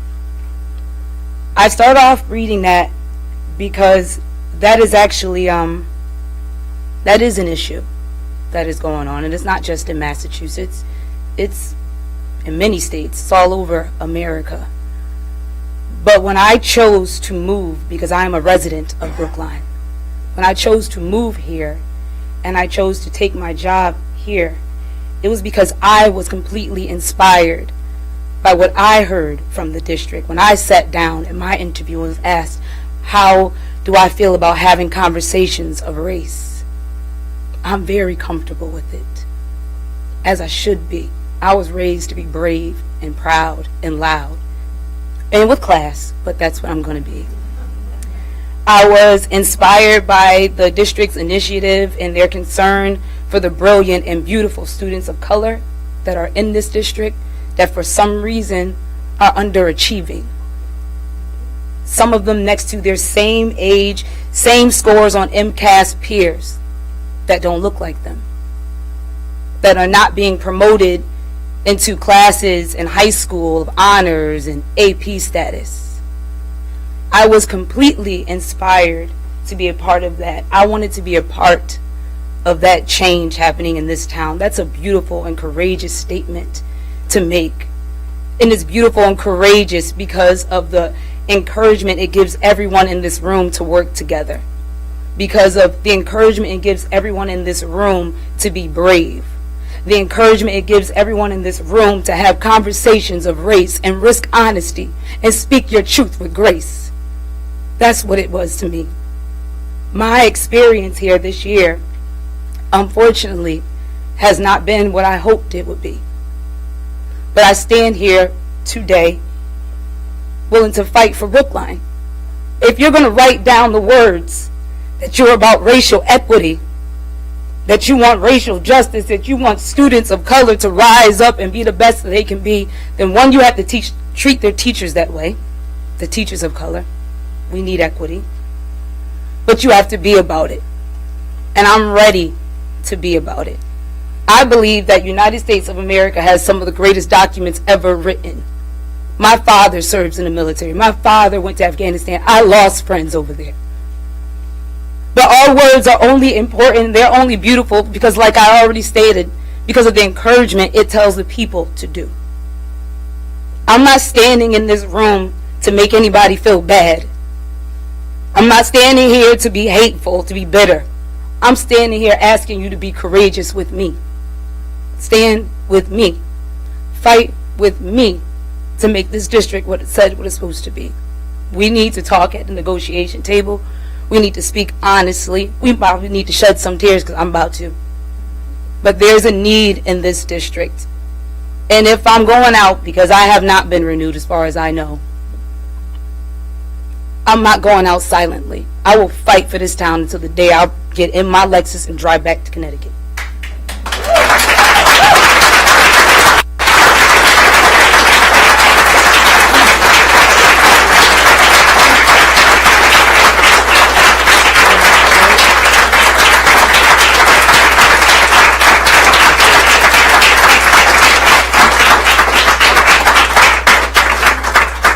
Are you Jesse? Excellent. Hi, my name is Jesse Curtahy. I'm also a teacher at Driscoll School. To give the school committee members and Andrew Bott my comments today, as I did previously when school committee members recently visited Driscoll to hear from educators there. Many of my colleagues joined me to demand that one of our new Learning Center teachers, Sonia Hill, be reinstated. After just a few months at Driscoll, not even enough time to learn what her department expected of her, she was told she wasn't going to be renewed. And when school committee members visited Driscoll recently, we told you the strengths that Sonia brings to our school. And these are only a few of them. In those few months, she established trust and strong, authentic relationships with students and with families. She created an environment in her classroom where students felt safe to ask questions, to fail, until they succeeded. Sonia got her students excited to learn, to problem solve with one another, and to take on challenges that they may have avoided in previous years. She collaborated closely with classroom teachers to reinforce concepts and fill in gaps in understanding for her students. And she relied on opportunities to grow as an educator and to improve her. Despite these strengths, and in the context of ambiguous and inconsistent from her evaluator and her department, Sonia wasn't even practice. When Driscoll educators shared these stories, school committee members said your role was merely to set the broad philosophical agenda for Brookline schools, and that you weren't involved directly in the hiring and firing of staff. That's Andrew's job, you said. So, Andrew, I'm addressing you directly. With the broad philosophical agenda being set, create a more equitable district with a more diverse faculty that better represents. Andrew, you have the opportunity to retain an excellent teacher, a step closer to reaching those laudable goals. Brookline Driscoll students need her.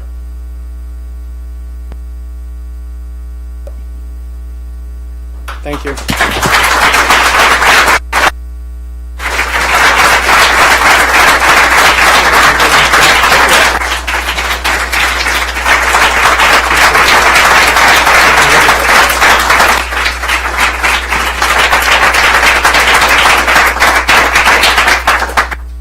Jessica Wendershubo.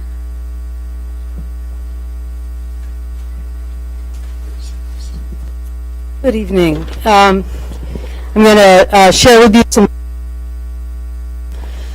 many other teachers are not able to. To learn that there's a culture of fear driving educational practice in our schools. I'm going to give you 3 concrete examples that stand in contrast to the educators and community calls for a different model of voice that is the communication and action rooted in fear. We have grown weary and blamed for what are systemic problems. Here tonight, we call on you to partner with the BEU, undertaking collective bargaining process that is a model of a different work culture, one that encourages open dialogue and debate about the fundamental direction in which our schools are headed. You've heard that tonight. We want to solve that problem with you. We want a work culture that fosters the courage you just saw here, the courage also to dissent in the face of dominant practice, that is willing to commit in the contract to practices that live out a true and deep respect for the diversity of our teaching staff, our students, and our families. Example 1, our classrooms are not safe, and those who say so are treated as the problem. The danger is an intrinsic effect of system failures.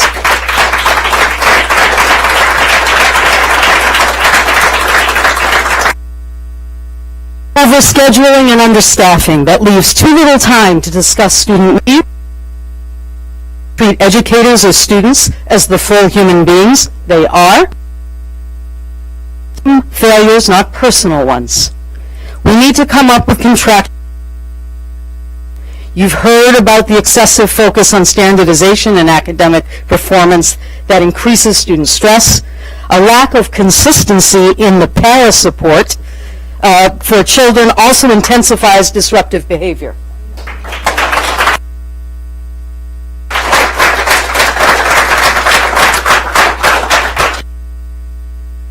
Inconsistency is a product of high turnover caused by unacceptable and more. Instead of respecting para voice and scheduling from having to work multiple jobs to survive, paras are increasingly them like disposable objects to be controlled.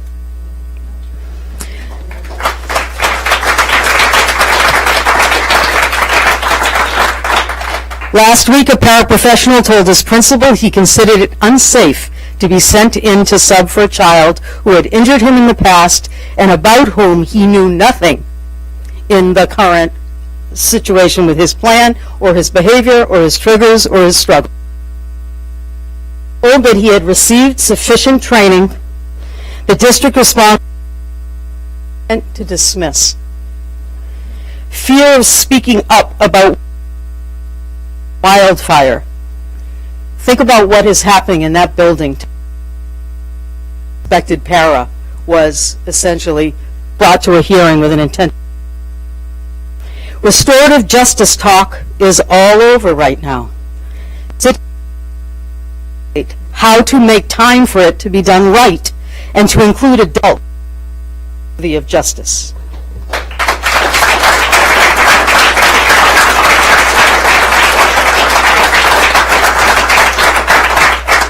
This district is letting metrics displace needed support for ethnic studies and the unique and indispensable talents of our educators of color, especially our African American. About staff support for Sonia Hill, who I know personally to have passionate African American special education teacher. Sonia came having been immersed in a school culture far more resonant with the experience of black and brown minds. The district, as you heard, cannot afford to discard her with technical shortcomings that frankly she can address. BEU education statement, and along with it, a non-reductive understanding of equity. 50% reduction in standardized testing to open up.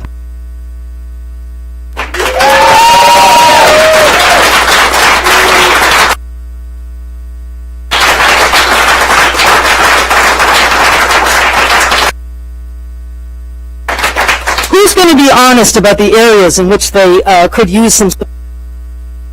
If the message is sent that you should already be able to do whatever is expected. Finally, talk of collaboration has too often become a means of the program. What fear is generated when a group of teachers literacy programming and all who are evaluated by the principal have the same sentence pasted into their evaluation, a sentence that can be read as putting a question of their cooperation under scrutiny. We intend to put the issue of academic freedom on the bargaining table. I'm optimistic. It's great to hear from Superintendent Bott that he is going to revisit the kindergarten programming. So,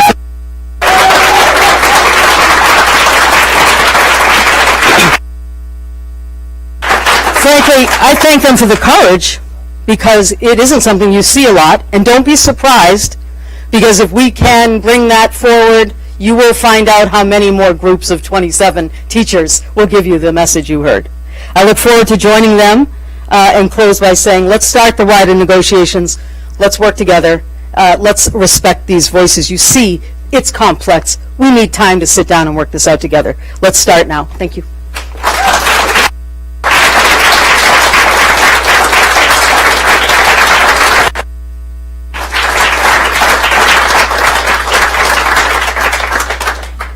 Kathy Hitchcock.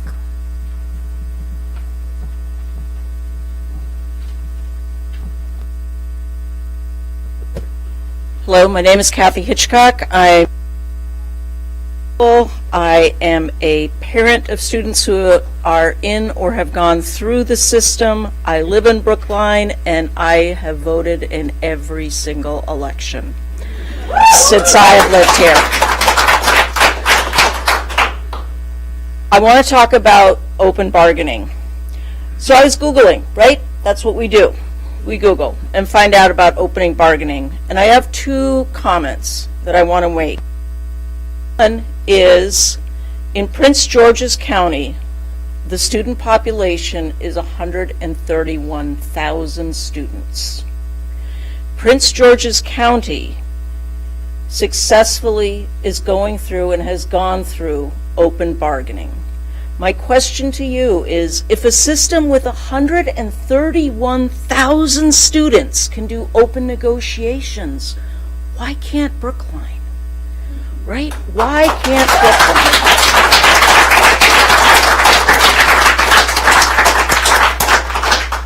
We've been told that it's cumbersome. Again, that's probably a lot more cumbersome than Brookline, but they worked it out. My feeling is, afraid of. We're here to openly negotiate with you. The second thing that I found from Googling about open bargaining is that those people who write articles that are anti-union are in favor of open bargaining. So I want to let you guys know that too. From the union side, people on both sides want to see that open bargaining allows. Thank you.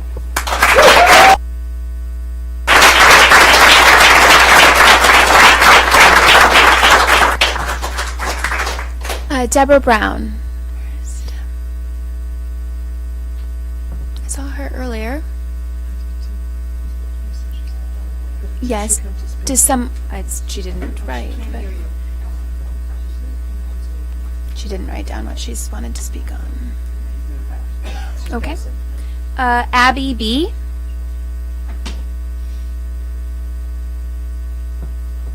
Anyone, Abby B, wanting to speak? Luciana, and then maybe the letter K, perhaps N, if you just wrote Luciana. Okay. Rob Hollister. That's part of the renaming group solving. Okay, thank you, Mr. Hollister. And then this might be Joyce Joswicki with not all... Yes, okay, perfect. Do we have another sign-up sheet, or is this take us to the end? Okay, so does anyone else want to speak on public comment? Yes, absolutely.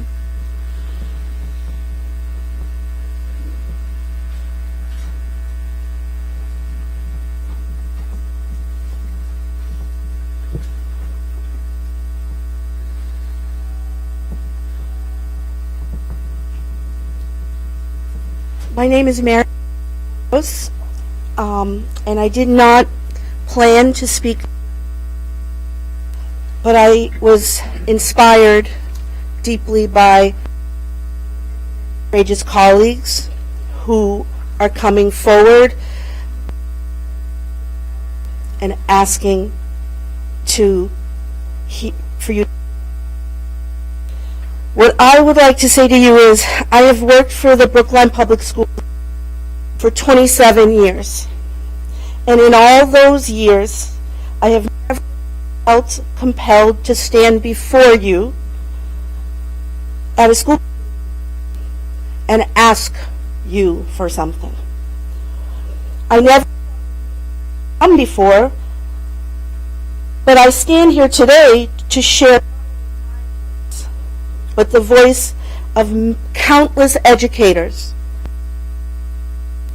who are not ready to come here and stand before you. The message I am here to give you is that educators of this community currently do not feel that we are part of the Brookline team.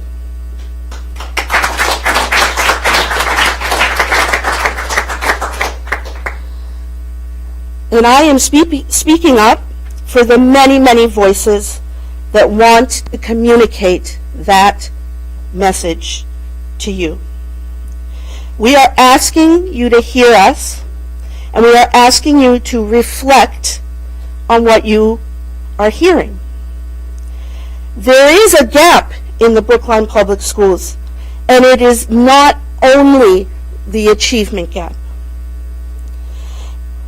The gap is in communication between the leadership and the educators that make their way through the doors of the 9 Brookline Public Schools each day. As you heard the kindergarten teachers say, there is a reality gap between what we say we value and what educators are being asked to do with their students in their classrooms. This reality gap goes far beyond the kindergarten classroom. I stand here to tell you that I full-heartedly believe that everyone working in service to the students of this community, including all of you sitting here, believe that we are making the best interest of every child who walks through the doors of the Brookline Public School. We are all here to serve. But today, many teachers are not feeling like they are able to meet the needs of the learners in their classrooms. Every classroom is filled with an amazing and glorious diversity of learners. Great minds, thriving curiosities, and children with unending desire to expand their minds and develop their talents and affinities. These unique children need unique opportunities to learn and thrive to their fullest potential. Unique opportunities and truly differentiated learning opportunities cannot happen in classrooms where teachers are being asked to apply rigid directives and one-size-fits-all curriculum mandates.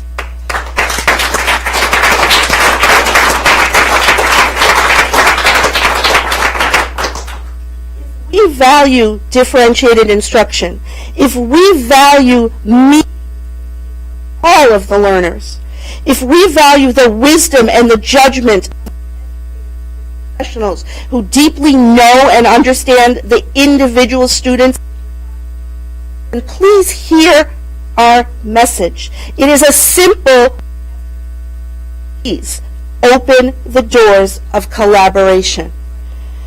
Open the doors of transparency in decision making on behalf of this community, on behalf of the common goals that we all share. Please welcome the educators of this school system to the table. We are ready to work collaboratively. Invite us to the table. Sit down with the educators of this school system to help goals and values that we have in common. Start the conversation at the negotiations table. Thank you.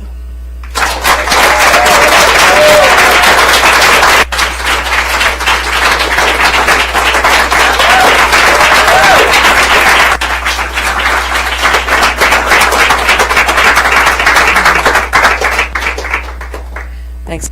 I'm Alex Bornsboro. I'm a Brookline resident, parent of a former Lawrence, and a Heath teacher. And first of all, I want to thank the school for arranging the recent visits to schools. Can you hear me this way? Okay. Down is better? Okay. For the school visits that you did recently to come and speak with, incredibly valuable for us at Heath. I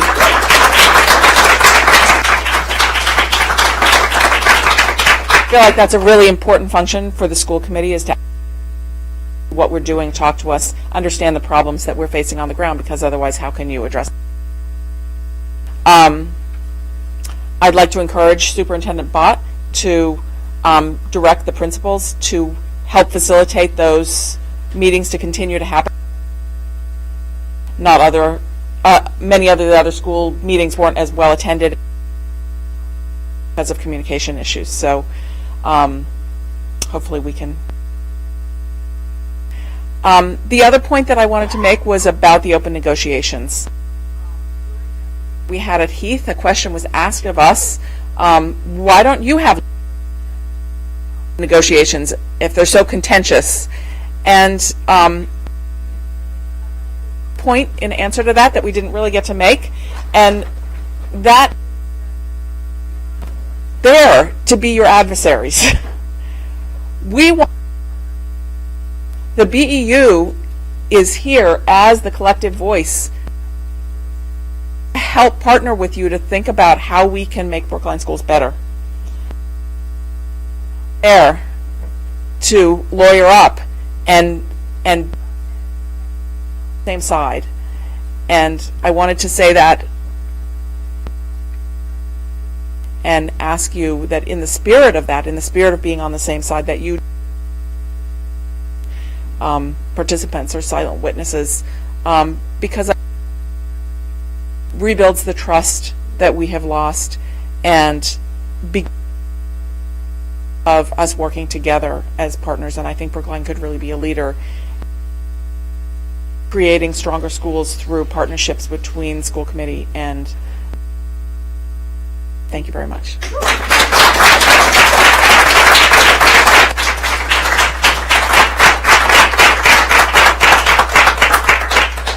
Do we have any other members for public comment? Yes.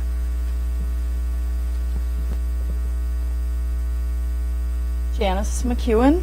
I'm a RISE para with 5 years at Runkle and 3 years as a BEU rep at Runkle.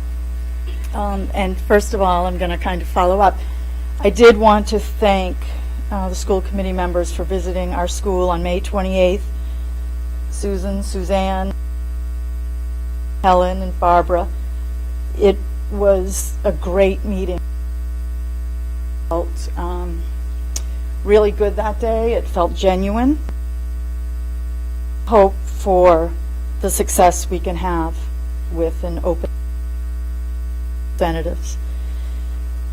One of the things I want to talk about is understaffing and the effect that has this year at Runkle. As a union rep, and I can say that we've had more stress and strife this year than any of my previous 4 years. I attribute much of this to the understaffing. One student in particular has gone the whole year without a permanent para, of either paras pulled from other students, ripple effect, and a 3-day-a-week sub previously and is now going on to graduate school. So I think maybe it's even just Tuesday and Thursday. She's been coming in every, sometimes the classroom teacher. So it's just this one example has caused a lot of, affected many. So we all know paras, and we want to keep the paras we have. I have one short story. Recently, way back in the fall, I met started, and I think she had contacted Jess, and Jess told it was her first day, and she wanted to talk to me about pay, because for whatever reason she didn't until after she was hired. So she was, when she saw what she would be making, so she wanted to talk to me about, or maybe even within this year after a trial period. There won't be anything more this year, and next year it's a small increase. We're going into a new negotiation. We're stronger than ever.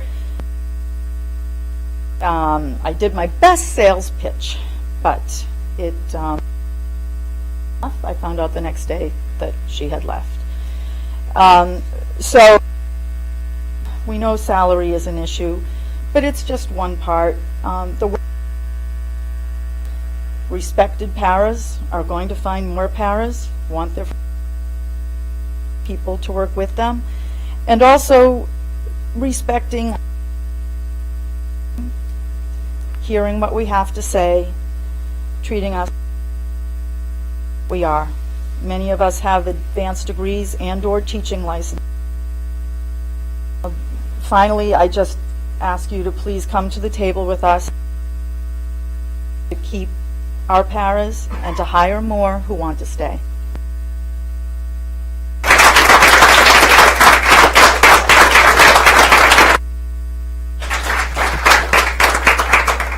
Oh, absolutely. Well, Bob, you're wanting to speak? I just want to take 1 second. We're about an hour behind as to the start of the Coolidge Corner renaming, and I know there are a number of people who are here to speak on that. I did just want to get a show of hands of how many more people are wanting to speak in public comment so that we could see just where we're at. Okay, so we have 2 more, and then we'll move on to the public hearing. So thank you. I appreciate that we're an hour behind. We are very interested in hearing from everyone, and we appreciate everybody's patience. Hi, Bob Miller. I'm a teacher of 6th and 7th grade science at Heath and Brookline resident and vice president of the Brookline Educators Union. I did not plan to speak tonight, and the reason that I'm speaking is because of Sonia Hill. And I had never met her before. Often, at least, I've never heard this from anybody here. I think it becomes hard to believe what Jess or Bob says all the time. But, I just feel so compelled. And what I need to tell you is that it's an environment of it being a punitive environment. It's where people are afraid to take risks. And I think Marianne referenced that when she said she were afraid to come and speak. And, this is something I particularly see affecting staff of color. Like they can be comfortable here. And I don't think they're being single people that are of goodwill. I, respect this school committee. I know all of you personally. I beg you to take this seriously. Question and convince yourselves that it is not true, because and I do appreciate, I believe this is that I believe that all of you want to do the right thing, and I thank you, third or fourth person, to thank you for coming to the buildings and saying come, because I think that's one of the pieces. But I am telling you, people is not alone. She is the brave one who is able to come into this room. She told you tonight. We are losing people that it pains me to see leave this. And, instead of punishing people for a mistake, I'm not even sure she made a mistake. I don't know much of anything. What I know, and I introduced myself to her as she was leaving. Instead of punishing people for a mistake, want us to treat our students, help if there's a problem, keep people around. I see it over and over again where the job is thrown out because we think there's somebody better. You have to convince yourself that I am wrong and that all of these people are wrong. And if you don't, I am shocked, because I know each of you individually. So do it and find out.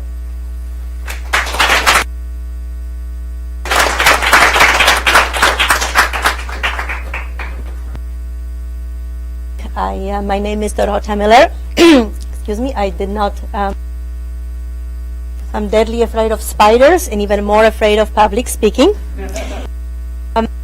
I came to support the kindergarten teachers because I have a child and I came because the play is an issue that I've been paying attention for a very, very long time. I've been reading articles, New York Times, Washington Post, on Facebook. She's an educator. She's toddlerhood, or as also called development. She points out frequent, writes articles, and she posts articles from other. Our kindergarteners do not have enough play. I'm looking at my son. All he wants to do. He went to school at age 5. I went to school at learn to write or read until I was 7. And I just completed my 2nd degree, working full-time, being a mom, and graduated from Boston College with my 2nd degree, summa cum laude.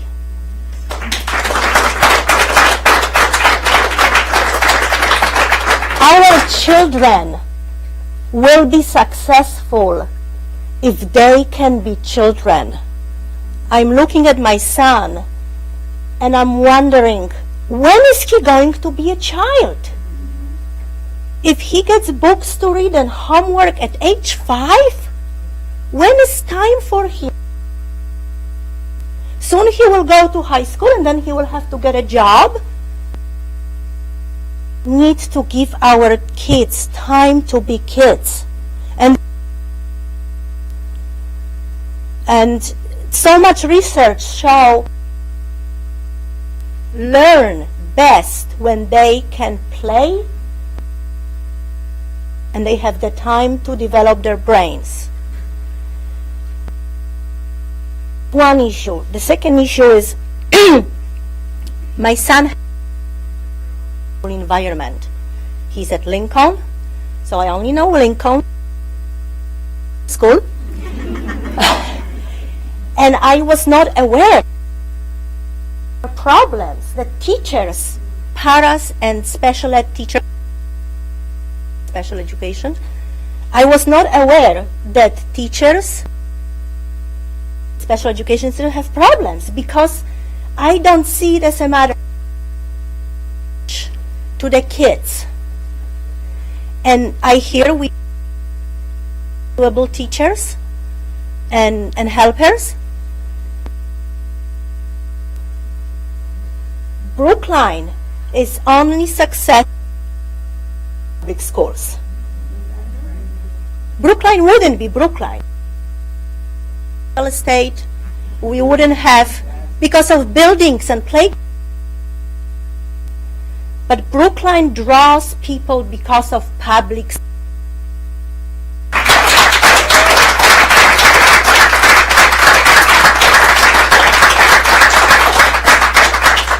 And if we lose and special education teachers, standard of schools here, and right now, I was not aware of this issue. At playground daily, at pickup, at drop-off, at playground. Message. We all are exhausted at the end of the day. Most of us in our bath. So people don't come because the time. But I will be spreading the message to fellow parents that they need to start paying attention to those issues, because the fact that their kids are happy at school is not just from because they get the best support from the school staff. Will not be happy, then eventually it's not going to happen, but you will see that erosion that will happen over the years. And you will support the teachers, staff, because that they make Brookline what Brookline is. Thank you.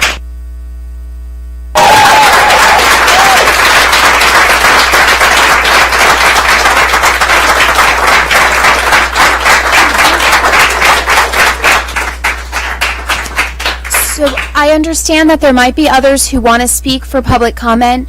We will continue to have public comment. We will continue to hear from anyone who would like to speak today, so we will have that opportunity. But we are going to hear from those who have come and who have stayed to this point to speak on the Coolidge Corner renaming, and then we will continue to have opportunity.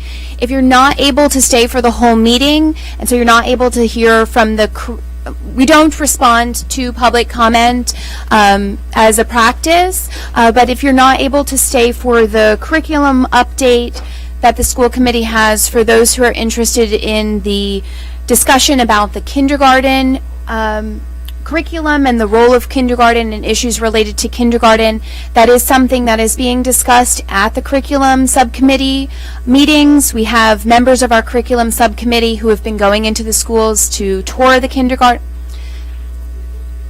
So we are still right in the middle of the meeting. So okay, so we are touring the kindergartens, and we will continue to do so, and we look forward to more of this conversation at the curriculum subcommittee meetings. That's right. So it will not be, it's possible that it will be discussed at this upcoming meeting if the time allows, and then it will be continued into other curriculum subcommittee meetings. So we look forward to those continued conversations, and as we have discussions about next steps. So I will start with those who have signed up to speak with respect to the Coolidge Corner renaming, and then, like I said, we'll circle back, and if there are additional people who would like to speak on other things, we will take those comments as well. So I believe that Deborah Brown is the first person who has signed up to speak. Now, did you say that you don't want to speak at all, or you wanted to speak? Okay. Absolutely. We'd love to hear from the young people. Yes?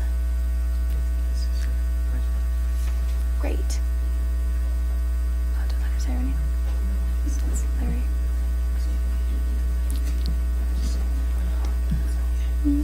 Welcome. I believe that we had the chance to hear from you previously, so we're very glad to have you back. And if you could start by telling us your name.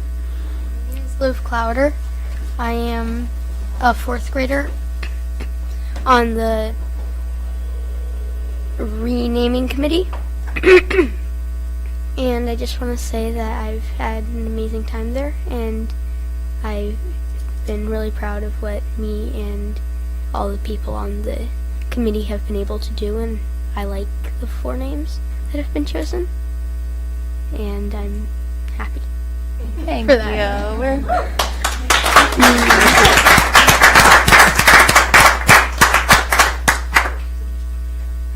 Thank you, and we hope we get to hear from you again and again. And thank you, Ms. Brown, for yielding your time for us to hear from her first, and now we'd love to hear from you as well. Thank you for holding this public hearing. I think everybody knows sort of how we got to this point, but if you don't, Ann Greenwald and I submitted a warrant article after learning that Edward Devotion had enslaved a person and essentially taken his life, or what we would consider a life. We thought it was wrong, and we went through the process. Town meeting agreed to rename the school, and then school committee willingly stepped up to the plate because it didn't appear that anybody else was going to be particularly effective in taking charge of the issue. And it was a school matter, but you know, there's the naming process and all of that. And during the course of this process, what was decided was that young people were probably in the best position to think about what a suitable name would be. Now, I could start bawling over just the sheer quality of the work, and the magnitude of the leadership that they have displayed, you know, again and again. And when I use the word leadership, I use it in that Peter Senge model of being able to actively listen and delve deep and do it in a thoughtful and, for that matter, a very loving way. And every time I'm around these young people, every time I hear them talk about the reasons that they came up with these 4 names, I'm just more convinced that, you know, it was the right process. It's the right 4 names. Very quickly, I for those that are watching that are like, no, this should never happen, I do want to say that when you think about the course of conduct of Edward Devotion, it does not meet Brookline's 21st century values. It's unacceptable. When we think about the extent of harm, not only to that person that was enslaved, not only to the kids of color that walk into that school, but every child that once he or she knows has the burden of explaining why it's acceptable for their school to carry the name of someone that I dare say most of us in this room would not want to have the burden for. I would say that the negative power of symbols cannot be minimized in any way, shape, or form. We can't say this is something that kids will shake off, that their families will shake off, or for that matter, that this town will shake off. And ultimately, you know, I want to loop it back around to the young people. I didn't set out to do this because I had nothing to do. I set out to do this because I feel in my very fiber that I owe a legacy to the young people in this town to feel like they can hold their heads up high, and that not only did they participate in the right thing, but that they were leaders in the right thing. So I hope that the school committee will identify the 1 or 2 top candidates that you deem most appropriate, and I appreciate the process, and I most definitely appreciate the hard work of the students at the Coolidge Corner School that participated in this process, and their parents. Thank you.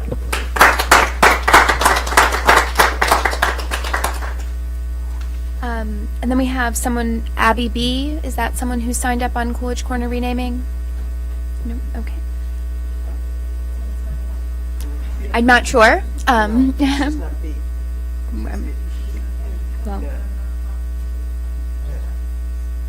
okay. And then we have, again, I think it's Luciana K. or N. Is that someone signed up about Coolidge Corner? Rob Hollister. Are you Rob Hollister? Pardon me? Yes. Can you tell us your name? My name is Larry Rutman, and I've lived in the town for all but 2 of my years, and I'm now in my 89th year. And I knew Ethel Weiss for a long time, and I wrote a letter that some of you may have read in the tab today.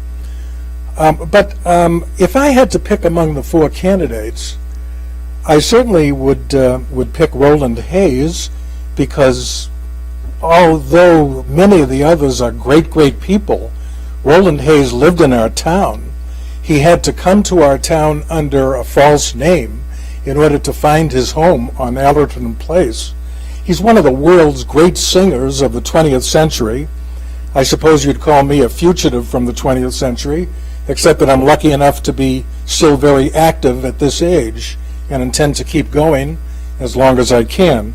As a matter of fact, before I came over here today, I listened to Roland Hayes sing on YouTube. I heard him sing an African chant.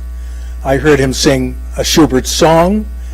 And I also heard him sing a Negro spiritual, Go Down Moses. He was possessed of I just wrote a book on classical music that hopefully will come out next year. And I spoke to many of the great musicians in the world, and he was certainly a great musician. His voice can rise to the highest pitch and go down low, as any really superlative tenor can do. It had a quality of meaning, and it had a quality of feeling, so that he was a great man. However, I have to say, and you know, I was very lucky. Mike Dukakis, a good friend, 3 years behind me in high school, my junior. He said I wouldn't recognize him when he was a freshman because he was so small. So I said to him when I was writing Voices of Brookline, which some of you may have read, that came out in 2005, the tercentenary of the town. So I said to Mike, you know, I want to get something on Roland Hayes. I'd like to get a picture of him. So he said, well, I know Africa Hayes' daughter. I said, you do? Africa Hayes and I met. What a wonderful lady. And she supplied a picture of Roland for the book. And it's a wonderful picture. And I was so proud to have it in there. Now, I got to tell you a little bit where I'm coming from.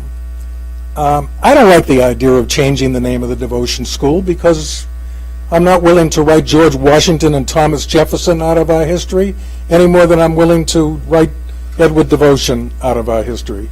It was a different time. And the two people that I just named, who were fathers of our country, were great people. And I don't know what Edward Devotion was like, but I think that mores and ideas must have been a lot different in the 1600s or the early 1700s. So I wasn't happy about that.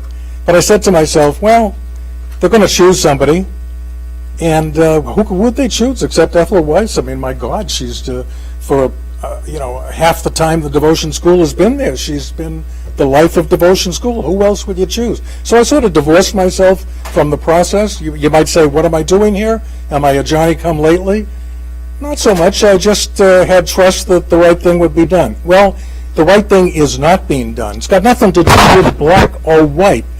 I count myself as a liberal Democrat and a liberal person and an open person, and I don't really differentiate in race. My relationship is to people, and the books I write are all based on interviews with people, and I love people, whether they're Jewish like I am, or they're African like somebody else, or Asian. It just doesn't matter to me.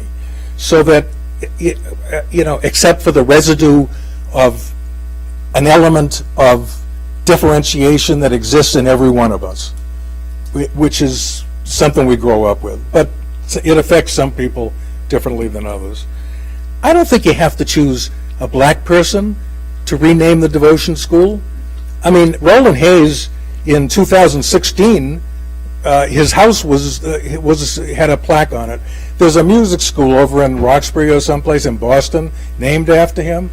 I think he should be named again in Brookline, something more permanent. Could be another school. We're going through all that stuff with the schools, so that Roland Hayes is not going to be forgotten.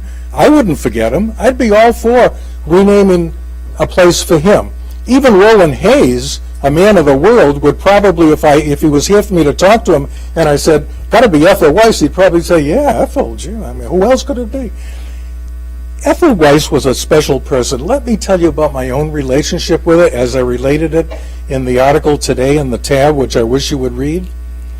I knew her for the first time when I was like 6, 8, I don't know, 1940s, at devotion school. I went to devotion school. JFK went to devotion school. Mike Wallace, good friend of mine, went to devotion school. Lots of people who rose in this world went to the devotion school. Now, JFK didn't know Ethel. That was back in 1922 to 1924. I could name Bob Kraft, but maybe I should stay away from that one. And so we all loved devotion school. So I used to go over there and buy penny candy when I was like 9 years old. And everybody liked Ethel. I never had a bad time with Ethel. Did anybody ever have a bad time with Ethel Weiss? No. But that's not why the school should be named after her. The reason that the school should be named after her, I put it in a quote in that article that I wrote. I didn't want to read the article because that's not really a way that I want to do it, but she said, I wrote, her life was that school, and its life was heavily indebted to her influence. I'll get into that a little bit, but let me tell you that, I got to know her, I liked her then. I bought penny candy. I was a kid. I went on to the Air Force and UMass and Boston College Law School, and on, and I had a career. Spent my whole professional career as a lawyer in Brookline until I took to writing, and my wife and I have lived in our house on Sumner Road. It'll be 50 years this August. I'm an old-timer, and I had to teach myself the internet, or have somebody teach me the internet, but because how do you get along in this century without knowing that stuff? So anyway, I used to go back to see her. Now, what drew me back all those times? Sporadically, not a lot, but I always liked to see Ethel because I knew that she'd give me a hug. She's pleasant. She's nice to talk to, and but there was something emanating from her, a spirituality, a generosity, a helpful spirit, and she did that with all the students there at Brookline High School for almost 80 years. 80 years. Now, the current school population of Devotion School is something like 800 or 900. I think when I was there, it was similar. I mean, Devotion's the biggest school in the town, and so let's take an average of 500 for 80 years. That's 40,000 students who came under her influence. They all went there, and the people from Keheleth, Israel. And, you know, she's at the center, right at the center, JFK House, Keheleth, Israel, Devotion School. God, she was at the center, and every single day she was at that place of business, and she was doing things for those kids, giving scholarships to the school. She had signs up about various things that she was doing, but let me just continue with the story of what she meant to me. So came a time around 1998 or 9, and I've been practicing law for 40 years. I always had this idea in my head I could interview people very successfully. I didn't know about writing, but people thought I wrote pretty well as a lawyer. So what I did was I went over to a lecture in Cambridge of Cambridge oral historian, and I was encouraged that I could do that. And so as I'm driving home, I passed by the Keheleth Israel, and there's Ethel's store. So I said, I'll talk to Ethel. Maybe I'll interview her. So I stopped the car, went over to Ethel, talked to her. Sure, Larry, anytime. A couple of days later, sit down with Ethel, found out all about her early life, and of course, her husband died at a very young age, but I knew him, and they ran the store together for a few years. He died prematurely, way prematurely, and so that really started my career. I mean, as a writer, I mean, then I did a TV program on cable. I was one of the original cable trustees. I mean, I have a few political connections. I was town meeting member for 15 years, and I was on the original Brookline Democratic Town Committee when Mike and we took over the town as the Democratic Town Committee, and that launched him on his way to be the presidential nominee. And so, you know, I think that what happened was that at first I had that program, and then I put articles in the Brookline, in the tab, and people said you ought to really expand that into a book, and so I wrote a book, and it went on from there. So Ethel, and I still went in to see her all the time because she's just a wonderful person, and so to go on with this, let me say this, that Mr. Rutland, we're so excited. If you could just wrap up. Yeah, I'll try and wrap it up very fast. I have a tendency sometimes to go on a little longer. But her role, you know, if that was true for me, what she did, it was true for the thousands of students that went in there all the time. And I did end up the article today by saying no one, no matter how famous or honored, can match her right to have the school renamed after her. In the Voices of Brookline book that I wrote, I called her Guardian Angel. Why? Because she said things that were outstanding, like I love being with people and talking and being useful. She put up signs, children live by what they learn. I love my customers. Do unto others what you would have them do unto you. Stealing is not cool. She gave 5 awards to the Devotion School, given to the boys and girls who were judged to show warmth, love, caring, and understanding to all, and who generate goodwill and good behavior to their peers. It's interesting to look at the list of people that were considered. In one form or another, I talked about being out of sync with the idea of renaming the school. In one form or another, on that list, the name devotion appears 8 times and no other name more than 4 times. Exactly what that means, I don't know. A couple of weeks ago, a fellow by the name of Elliot Schickler, who also went to Brookline High School, wrote an article, and he said that the situation, what played out in Ethel Weiss's 76 years of that store near the devotion school, in one form or another, has not been replicated anywhere in the world. Now, I'll end by saying this, that you have a great opportunity here. The opportunity is to name the school after the person whom it should be named after. Now, it's not late in the game, because what you do, according to the process as I understand it, is make a recommendation, and that has to go through a public hearing and so forth and so on before it gets to the town meeting, and there can be another vote. I think probably what I would do is follow the process right to the end. I think that many people believe that Ethel is the person the name should be named after. She is the school, practically. She was there through all these thousands of students, helping them all. It's not a question, I repeat again, it's not a question of black and white. I mean, the previous lady spoke from the heart. I appreciate that. I'm a citizen of Brookline like anybody else. I sat here and listened to this whole process, and I have to say, as a citizen, maybe this is a little bit of an aside, but Sonia Hill impressed me as a person who is going to make a way in the world that's going to be fantastic. She's going to be somebody who's going to be heard and going to be known. What did she do? Apparently she stepped out of line in some way. How much political correctness does there have to be? That lady should be working in the Brookline educational system. That's it. Thank you. I know you want me to get off. Thank I'm getting off. I say Ethel Weiss, ladies and gentlemen, your predecessor, Bob Sperber, was a good friend of mine. It should be Ethel Weiss, period. Rob Hollister?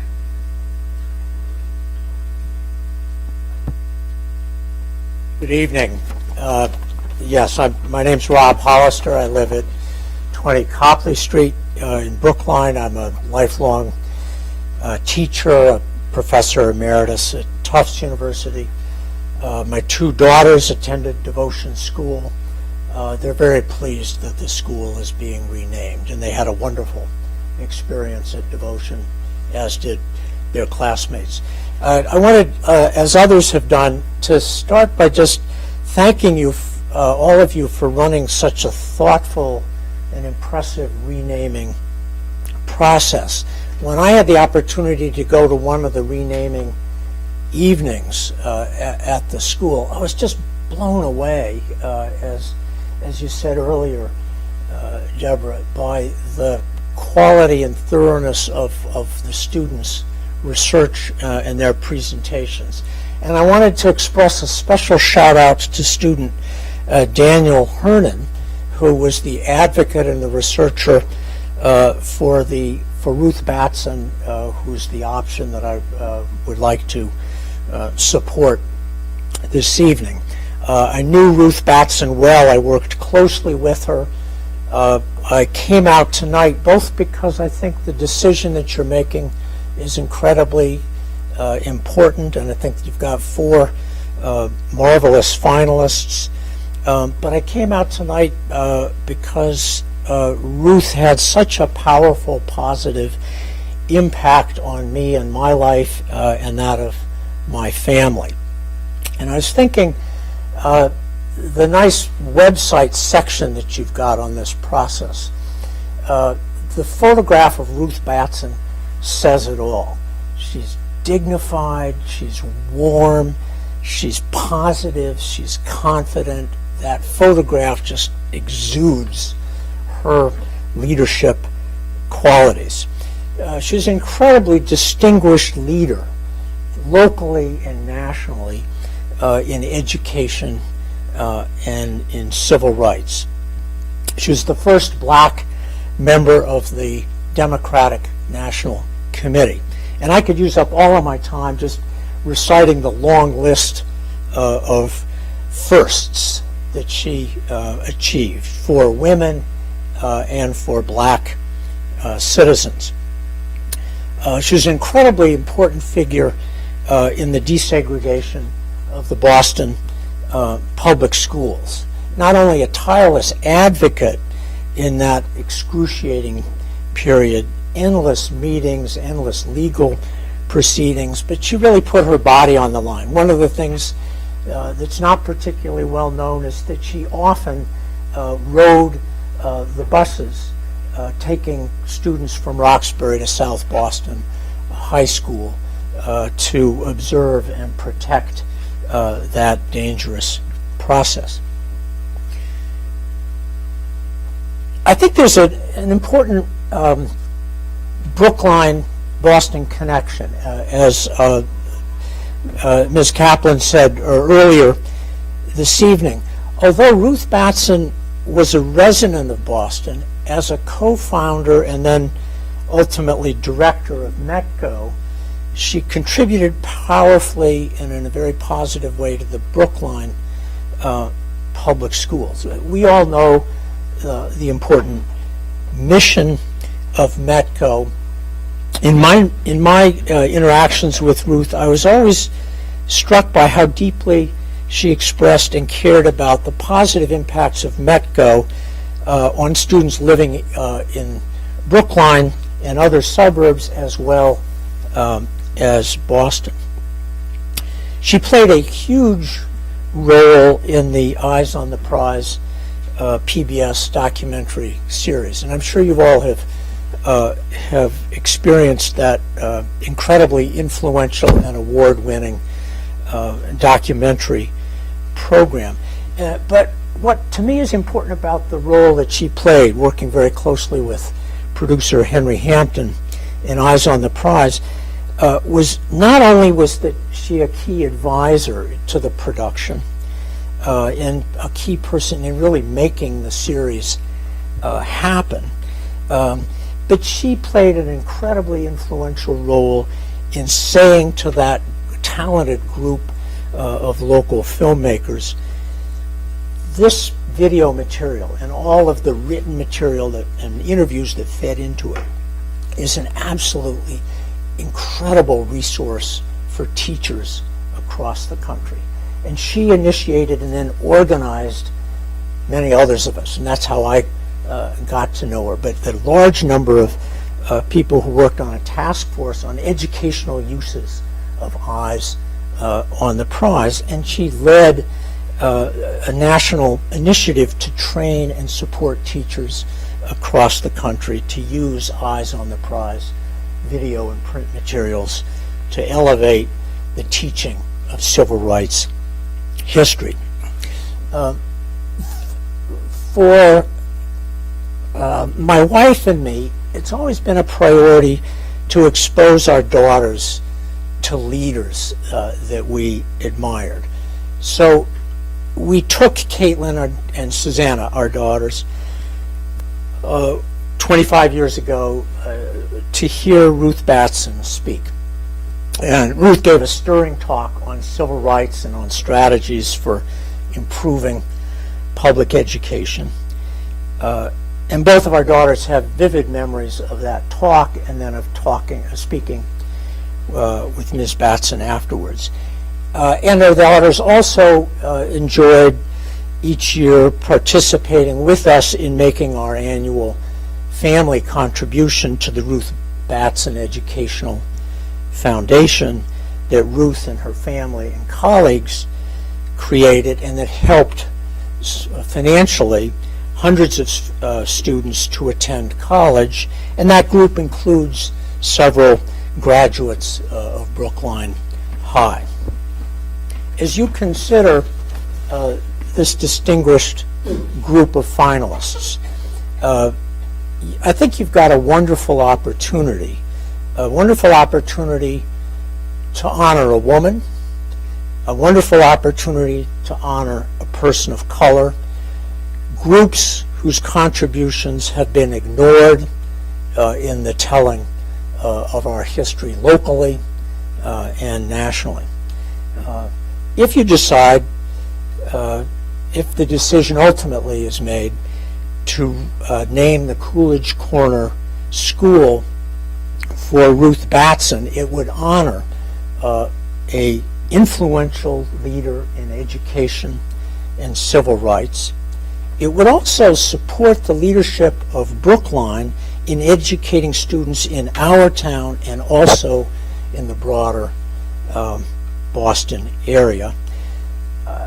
And it would communicate to our young people the values that Ruth Batson demonstrated throughout her life: courage, respect for everyone, fairness, and excellence of teaching and learning. Thanks very much.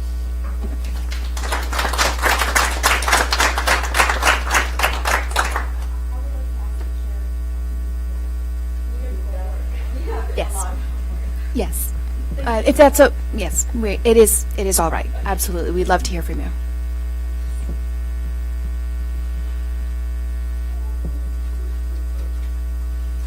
Hi, my name is, good evening, Brookline School Committee and the Brookline community. My name is Mira Donahue, and I'm Julia Gilman. And we are the co-founders of the Women in History Club at BHS, newly founded this year. And we believe that there is a lack of historical figures in our early education in Brookline and for everyone in the country. Our club meets under the common understanding that women and men will not achieve equality until youth grow up learning as many stories of powerful women as stories of powerful men. Being in our high school sophomore years now, we have both seen that women and women's history is left out of our textbooks. We don't learn about it early on, and we don't really know powerful stories of them compared to the powerful stories we know of men. We want powerful historical women's names known, and this is an amazing opportunity for Brookline Elementary School to be named after one of those powerful women. We want to see this happen, and we need to see this happen.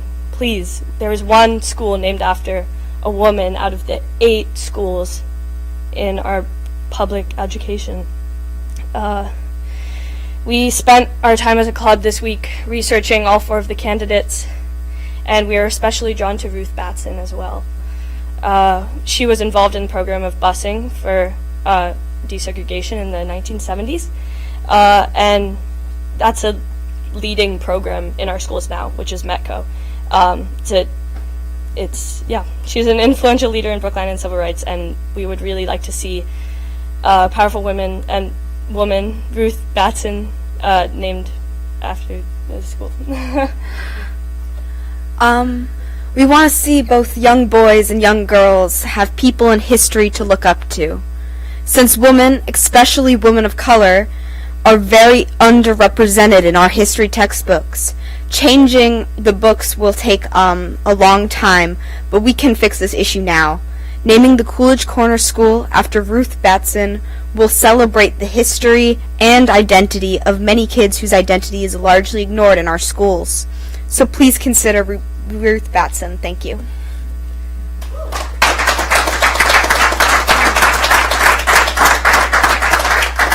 We are so grateful for this opportunity and for the Brookline School Committee for giving us the opportunity to voice our opinions in the renaming of the Coolidge Corner School. Also, the student groups who chose the names. We are late to the process. We didn't really know this was happening until we got the email, and then we got together this week and researched. So please consider naming Coolidge Corner School after a powerful woman for children to grow up seeing that and just living in that community. Please. Thank you.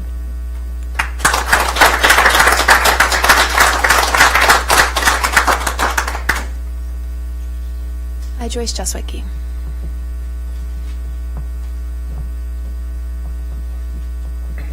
My name is Joyce Jeswicki. I'm presently a town meeting member from Precinct 9.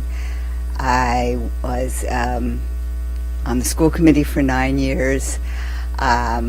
I had 5 children go through the Brookline schools between 1969 and 1995. I was a Devotion PTO president, and I was a volunteer there during my children's years there and for many, many years afterwards. I'm not going to address whether we should or shouldn't rename the school. Done deal. But I am going to say this. I don't like the process. The young people involved in the process were led down a narrow, one-way street. None of the nominees, none of them, were a racial mix. There are no Latinos on the list. There are no Asians on the list. And there are no Jews on the list. You cannot address racism in a racist process. It was not an open search. The kids were led. I'm very disappointed with the search.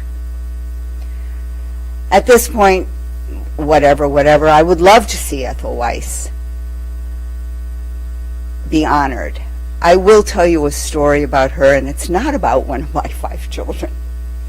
She did endow a scholarship for a few years for good citizenship.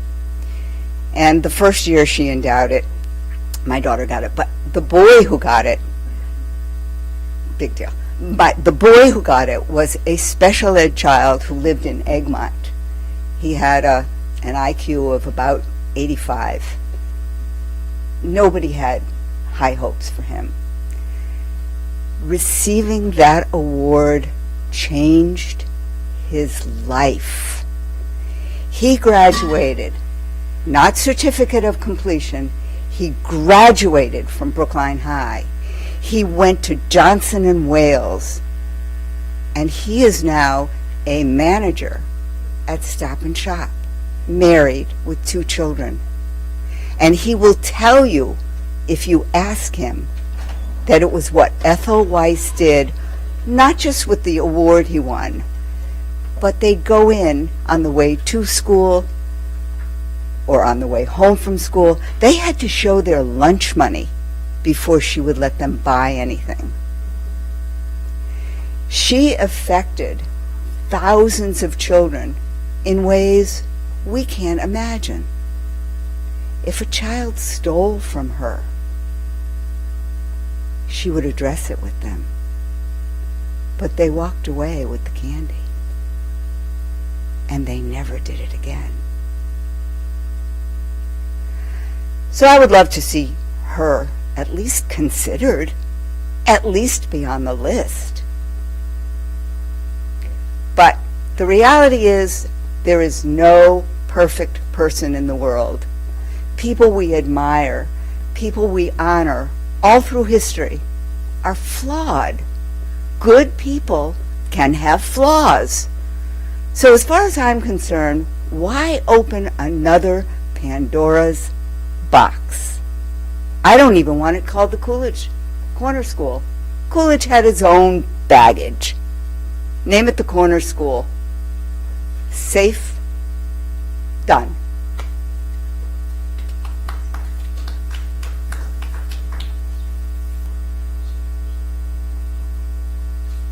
Does anyone else want to speak on the Coolidge Corner renaming process or the selection? Yes, sir.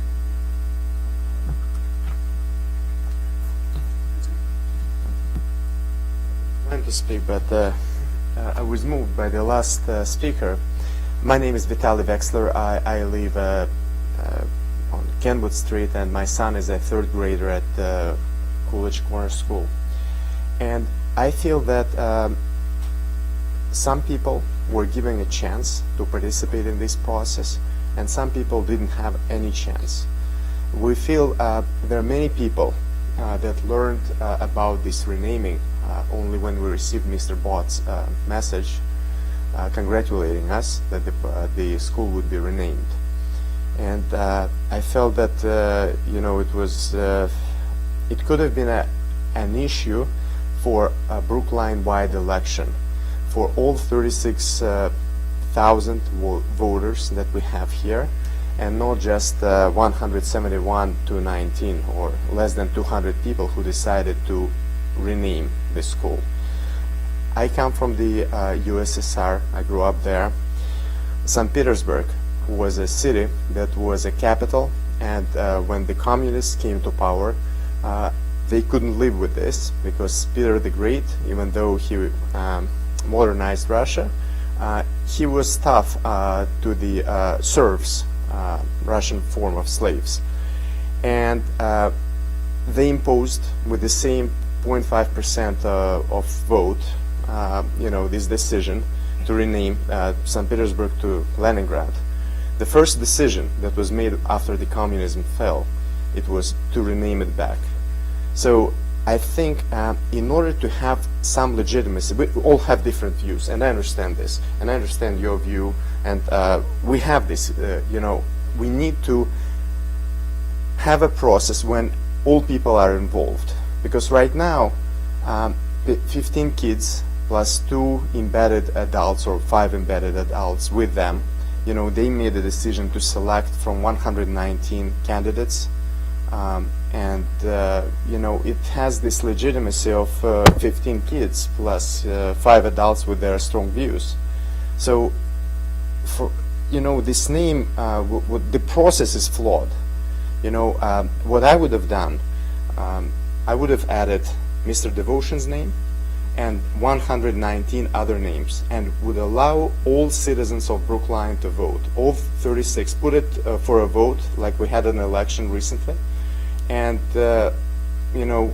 some of the candidates that I voted for, they won, some lost. For me, this is a legitimate result, because I look, my fellow citizens voted.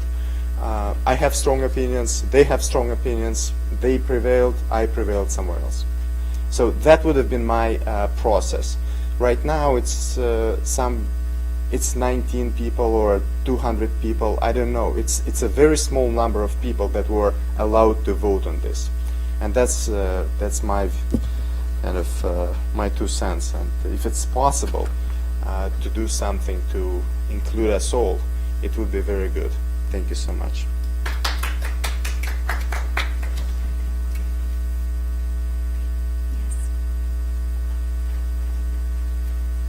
Hello, I'm Scott Nanian, town meeting member for Precinct 10, and I voted for this renaming at town meeting with 240 or so of my colleagues. And I would like to say I've been following the process, and I actually am quite pleased with how it went. I thought the kids did a fantastic job working down from 100 and plus names to these 4 candidates. All 4 candidates are fine people who I would be proud to have a school in my town named after. And that's all. Thank you.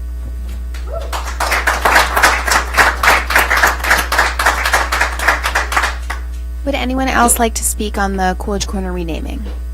Okay. Would anyone else like to speak as a part of our continued public comment from this evening?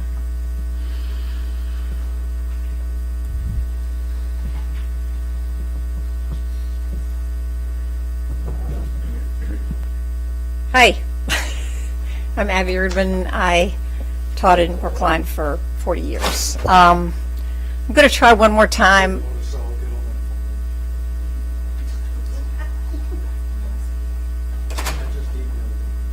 I'm a teacher, so I wait till the class is attentive. I want to try one more angle on this discussion about the position in ACE, and I apologize for being late, but we went to the graduation, and it was amazing. I'm sorry there was a conflict with the school committee and that none of you could be there, but hope that you can go next year, and I hope the program is very much intact. I want to speak as someone who spent my life building a small program. I think we've talked about various other angles. The work is organic, and college counseling happens in the halls as well as during appointments. Placing a student in an internship takes a knowledge of the opportunities and, just important, a knowledge of the student. The student must trust the advisor.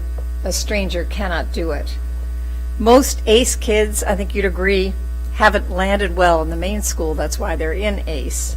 And to build a flourishing relationship takes time, effort, humor, intelligence, and love. And I have to say, I definitely felt that tonight at the graduation. It takes showing up for sports and plays and nagging early in the morning to get a child to class. It takes hugs and reprimands, and it takes a trusting relationship. When Autumn Richardson, one of the students who graduated, spoke at our bridge meeting, she testified with tears about how Kara's faith helped her move from being a school dropout to being a school success. She often wished she could see Kara more. If Kara didn't have time to see students when she was full-time, imagine the impact of moving her to part-time. Now Autumn's younger siblings, 2 of them, will walk into ACE already knowing and trusting Kara. Years of service, knowing families build strong programs, small programs. Continuity matters incredibly. SWS flourished with 5 of us working together for over 25 years, our service to the program outlasting our marriages. 5 years into SWS, democracy had not even been discussed, much less implemented. That was 5 years into it. ACE is only 4 years old. It took us years to fine-tune our policies, to know we had to require town meeting and other commitments. It took failures and many successes for SWS to flourish and to grow. When I arrived in 1977, we had 65 kids and 5 staff. Bud Sheraton, does anyone remember him? The head of HR sternly told us we needed more kids to justify our staffing. We went out, we got them. We changed our recruitment policy and practices and slowly expanded, increasing class size while we invented democracy for SWS.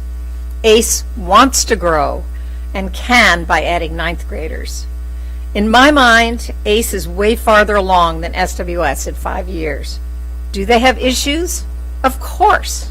But have they developed a program that can easily become a model for a new approach to teaching and learning that addresses the opportunity gap? Yes, indeed. Why change a program that is working so well?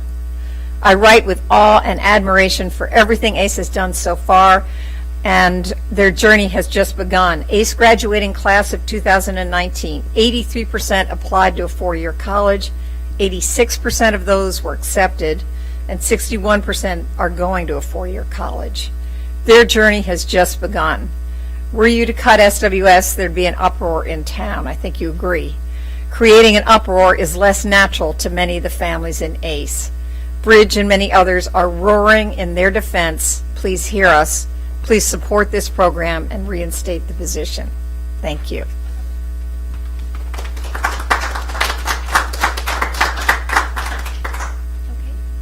Thank you. We have had very robust public comment this evening. I believe that concludes all of our public comment. I believe we've heard from almost everybody in the room. Mr. Harris, perhaps? I will stop before, yes. So, we will move hopefully very efficiently for the remainder of our meeting. We are right now at, we're not a few hours, we're only about, we're okay. We're doing all right. You're going to get Mary Ellen. Excellent. I can see her.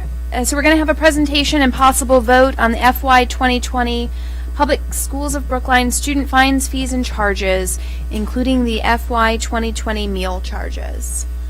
And we're going to hear from Mary Ellen Norman and Matt Gillis on this.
Any of our subcommittees want to give a report while we're waiting to get it set up?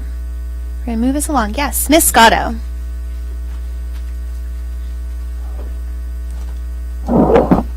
curriculum subcommittee is short and sweet. We will be having a curriculum meeting on, I just had it, Wednesday, June 12th.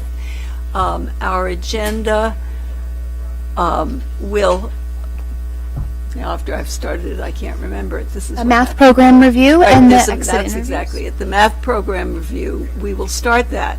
And then we will have short conversations with several people who are leaving or who are retiring. David O'Hare is one. Mary Birchinall, he's the principal of Devotion. Mary Birchinall, who is chair of the English department. God, this is what happens when you bang your head too much. Jeff Tagnell, who is the head of the curriculum coordinator for social studies, and who is the fourth? Vicki Milstein. Oh, Vicki Milstein, who is leaving. She's retiring from BEEP. So we will start out with the math program review, and then we will be interviewing those people. If there is time toward the end, we may bring up the kindergarten program under new business. That is, I'm not at all clear. There will be time at this point, so that may be something we're beginning to work on as the next year starts. So.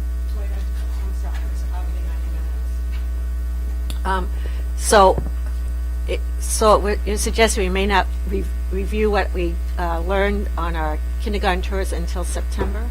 Well, the problem is we have these sport meetings scheduled, we have the math scheduled. I'm personally going to stay there as long as we need to, but I don't know. Yeah, or I might suggest we have an additional meeting perhaps before. But it's just a long, that would be 3 months. Pardon?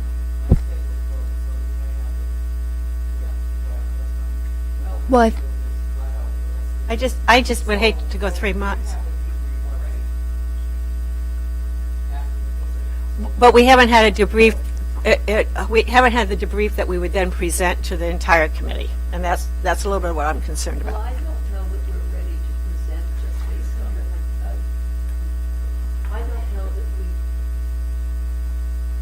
I don't know that we would be ready to present to the entire committee just based on our visits. Right, so we may not be ready, but I think I do think it would be important to at least start the conversations so that we aren't just waiting 3 months before we then have some of that come. I mean, it just happened. We need to start thinking about what it is that we observed and what it is that we want to share. I think it's too long to wait until September. Well, I appreciate what you're saying, but talking about it at the end of the year in this way, it seems to me that it could be potentially more useful talking about it at the beginning of the year, the beginning of the school year. So I don't mind doing that, Barbara. I'm just suggesting that we begin the conversation now while it's still fresh in our mind. And then the other conversation that we need to start, and people are suggesting it might be in curriculum, but it may come up under new business, is our tours that we've had, our listening tours. So again, we have to think about what that's going to look like and how we're going to bring that to the larger committee. No, that may or may not be a curriculum issue. Well, so I'm open to that conversation, but some people have, it has been suggested that curriculum might be the place to start those conversations. With some of the issues. With some of the issues. But before you can do that, you have to identify what the issues are that you're going to. That's right, and I'm wondering what that process is going to look like in that format. So again, these are really important pieces of feedback that we've received, and I think it's important that we figure out how we're going to think about them. Right. It's just that you think we should do it now, and I think we should do it more toward August when we are really going to be starting a time when we can dig into it. Or even perhaps at workshop, I don't know. Some of it might come up then. I mean, I think that information is going to start to come into our conversations, and so it would be good if we could share that with a number of people who are not available to hear that, because it's going to start to come into our conversations. I can promise you that. Well, I'm gonna suggest. I think that a lot of what we're talking about runs back into a scheduling issue, and so perhaps the best way to move forward would be for the members of the curriculum subcommittee to talk about schedule, to see if there's a way for us to have that conversation within this calendar year while it's fresh, either by extending the meeting of the curriculum that is currently scheduled for curriculum, seeing if there's time for another curriculum meeting at some other time. But I think the scheduling part probably should be done offline. And then I think so too. I just am not clear that curriculum is the place to start. we're talking about two different things, though. So two different things. So I think that for the end of this school year, the conversation to start at curriculum, if you were able to, would be specifically about the kindergarten visits. Right. I think we could do that. And then there is another conversation about the visits that we've been having into the school, and we can start to talk about the framework for the discussion of that under new business.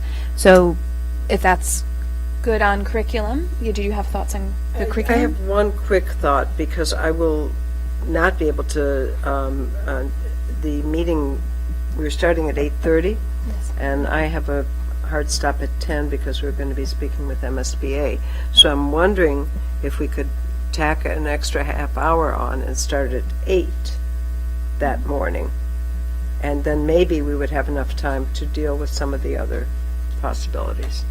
We could do that, but my assumption, Nicole, is that you have scheduled these people when they're coming in. That might be a time to have the another conversation earlier. I mean, there's Right, I just want to see when these people are coming in. We'll leave that to you guys to work out. Yeah. Okay. So we will. Thank you. Yes, Ms. I was trying to find a Solomonic. It's helpful to find a lot can be some nights less efficient in 30 minutes than others, but perhaps it could be a useful 30 minutes if you guys are able to do that. Mr. Perlman, something on curriculum? Just on a lighter note, the mention of Mr. O'Hara, he was my former gym teacher. It was very exciting reconnecting with him in my current capacity as opposed to knowing him since I was 6 years old. So I wish him well in retirement. Ms. Norman is now, do we want to go forward, or would you like us to continue with subcommittee reports?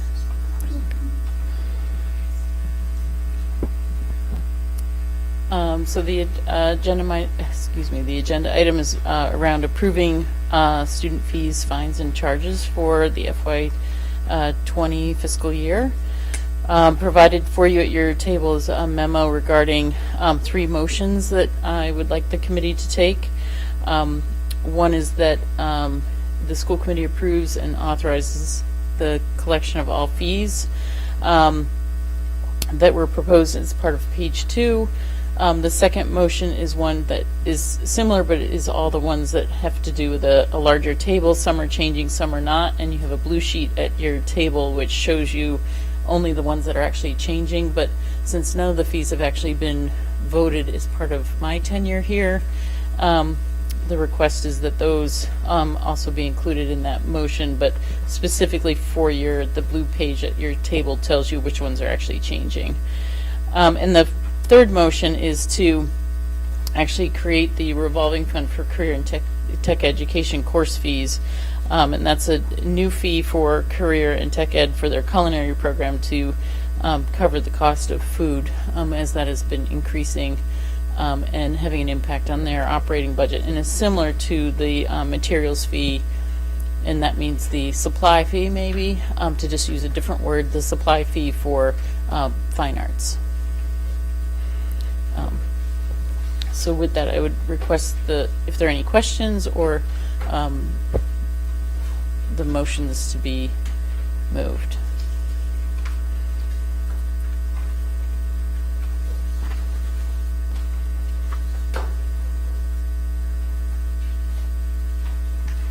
So just to, okay. So it's page 5 of the memo?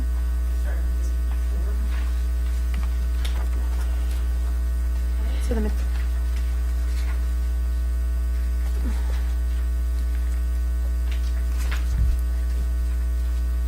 I'm seeing we're on page 4, are we? On page 5, I see the school lunch. Yeah, so they start on page 4, which is, and they go to page 5 and continue to page 6.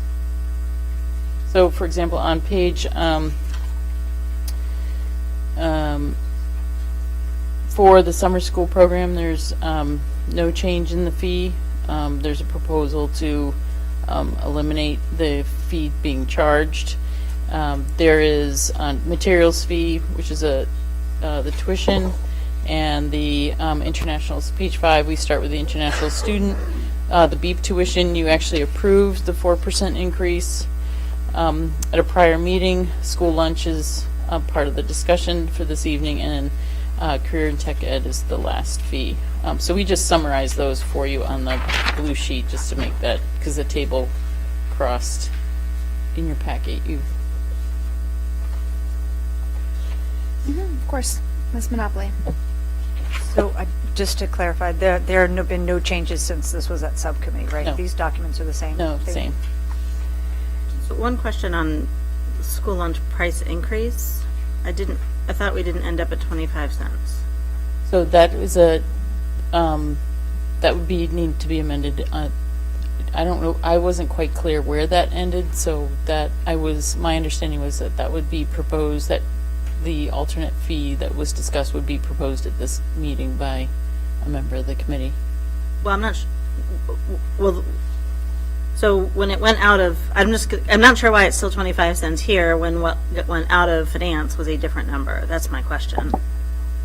Why is this blue sheet say 25 cents when what came out of finance was a different number? Mr. Perlman has something. My impression was that we were going to go with 30 cents. Right, that's my, right, so thank you, that's a better way to ask the question. Fine, why don't we just change it to 30 cents, and then we can move it. Yep. So the recommendation of Finance Committee is 30 cents? Yep. And then what does the differential pricing mean? It depends Oh, on so the the meal. premium lunch, should we do a range for that, so that depending what the cost of the items are, for example, I think our example was sushi, because you have more expensive items that would potentially be at the high end. If you're using a name brand or higher brand deli meat like Boar's Head, that would potentially be the $4.50, where rather than a generic or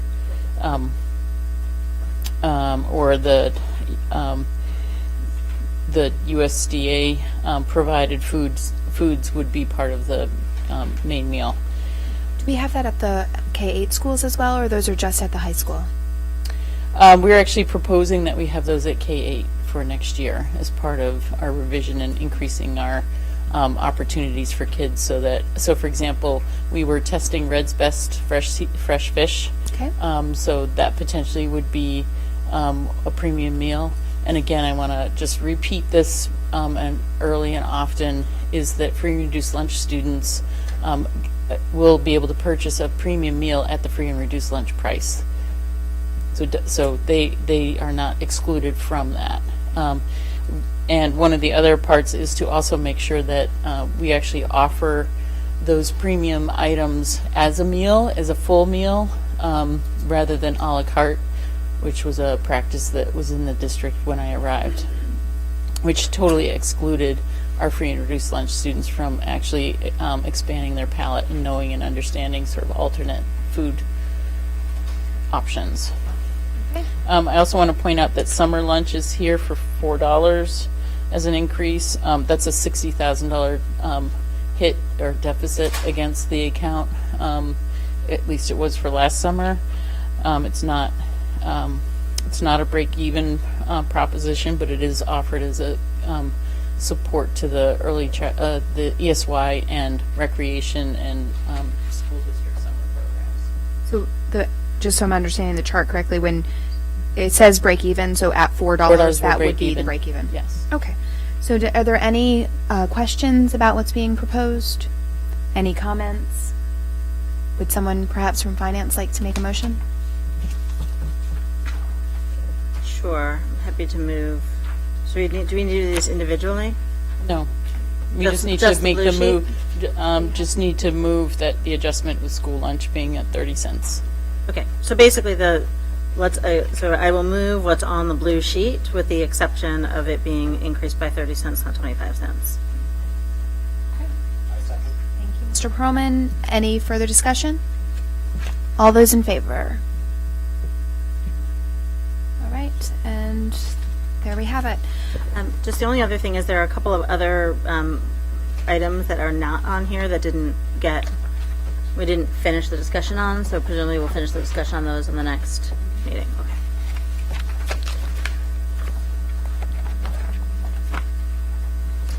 We do need to move the third motion, which is the creation of the, since you moved the Korean Tech Ed culinary program to actually create the revolving fund for that fee to enter into. So that's motion 3.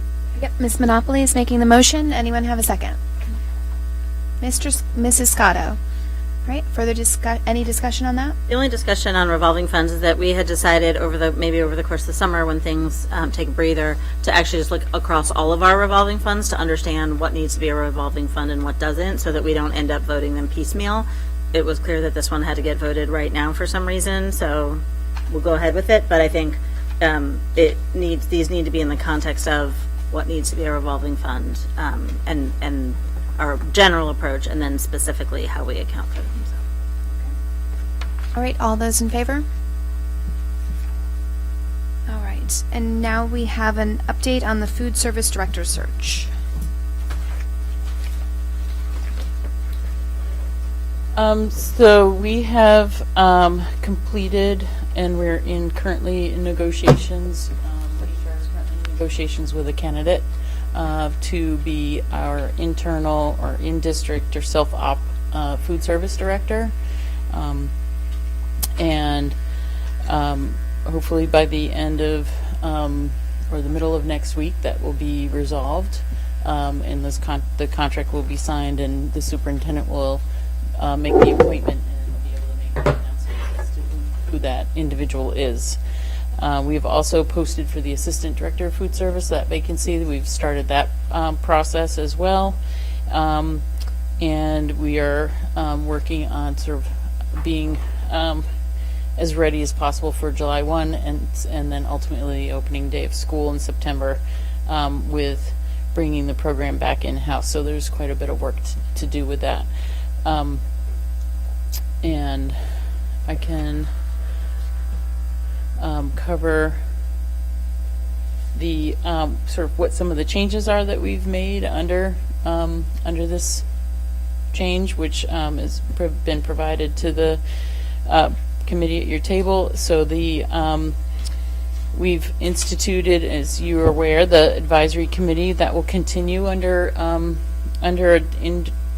a district employee as a food service director. We will continue that process. We've expanded the a la carte items at the elementary level, and we'll continue to look at those and also look at rotating those so that they don't become sort of the same 5 or the same 8 all the time, and we have some variety and options. We have reduced supply and non-personnel costs. One of the clarifying items was there had been a Board of Health request a number of years ago to wrap fruit to prevent the the spread of germs. So what we've worked out with the Board of Health is that we will, if there's an outbreak of flu or some other communicable thing, we will wrap fruit until that abates itself, and then we will continue to leave fruit unwrapped. We've also reduced the frequency of Westac disposable wipes and are looking at and are using more other cleaning products and as well for cleaning tables down in the cafeteria as well as in the kitchens. We did not require Whitson's to pay a performance bond due to the lateness of their contract being approved, so there were cost savings there. Want to clarify about personnel reductions is that the management company did not replace the bookkeeper that was part of the contract originally all year, so we were working without their bookkeeper portion. We didn't replace the training chef that we had in the first year at all during the year, and we reduced labor hours at the following schools to improve meal per labor hour, so which is a national, industry measure in terms of performance and what your staffing should be based on your meals sold. We at Pierce we reduced hours by 5 hours per day in September, and so that actually didn't impact any current employees. It was related, we attached it, and it's easier to do these when we have attrition, so new employees coming on would have a different schedule than changing the schedules of existing employees. Coolidge Corner staff was reduced by 5 hours per day in April. That was a result of a staff member being moved to the high school. And Lincoln staff were reduced by 5 hours a day. That was as a result of the employee, I believe the employee was either moved or resigned from their position. And then the other piece we reduced was 8 to 10 hours a day, where there had been a long-standing, and when I mean long-standing is probably 5, it was here when I arrived, is we would hire substitute food service workers and have them report to the high school and then deploy them in the district for absences. And oftentimes they never got deployed. So we were hiring substitutes when we actually didn't need them in the district, as opposed to if we needed a full complement of labor at the high school, we should be hiring a full complement of labor at the high school. So based on meal hours, meal per labor hours and production, we made adjustments there. So in the back of this is the finance subcommittee recommended the 30-cent price increase, and that you just voted. You voted a premium price range voted in April. You just affirmed that again for next year. The revenue is estimated based on FY19 sales rather than a projection of sales, but actually using what we really are selling for meals. There is still and a la carte revenue is conservatively estimated based on offerings, and once the new director and the new assistant director come on board, we will be reviewing those again with the Food Service Advisory Committee as options, both K through 8 and the high school. And we do have a pretty robust group of high school students that we will continue to cultivate their input and opinions into the food service at the high school, particularly because we're going to be serving at Old Lincoln, which has a much more limited kitchen, as well as we are at the high school. We are actually incorporating the Restaurant 108 students into the food service program and actually pairing up with them so that they are offering a eligible reimbursable meal as just like food service, and we're trying to figure out how they are no longer in conflict with USDA and competing with us for meals. So it's been kind of an interesting conversation to figure out how to pull students into our program, and we're very excited about that and working with Brittany on that. As far as expenditures for FY20 are concerned, we even with 30 cents, we are still looking at a subsidy to the food service program of approximately just under $79,000, and we would anticipate we would lose some meals based on our projection, but hopefully with offerings and remarketing and relaunching both the breakfast program and lunch, we would be able through the end of the year make that up.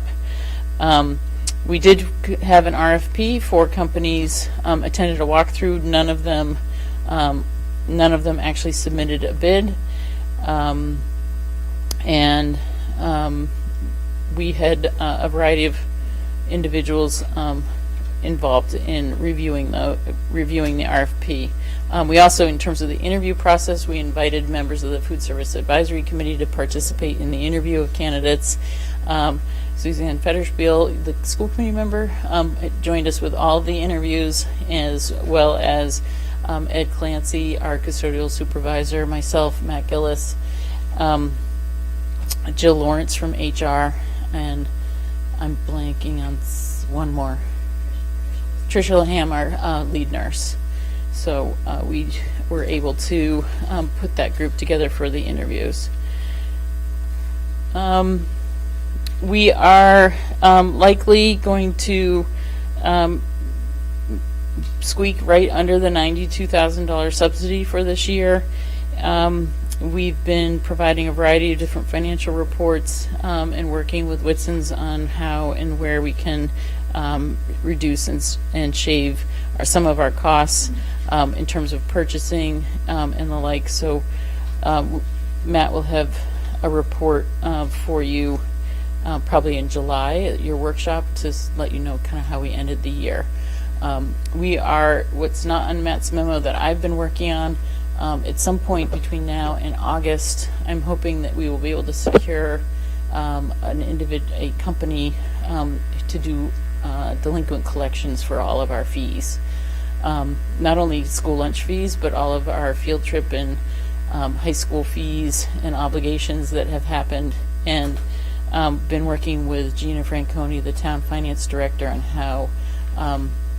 how we can sort of do that and work on that, and who do we hire and the like. When you're saying company, do you mean a collections company or additional services to help us with administratively trying to get that? So what I'm going back to my roots in municipal finance, and the town has a relationship with what's called the deputy collector, and the deputy collector is so first known to the town and probably known to some members of the community.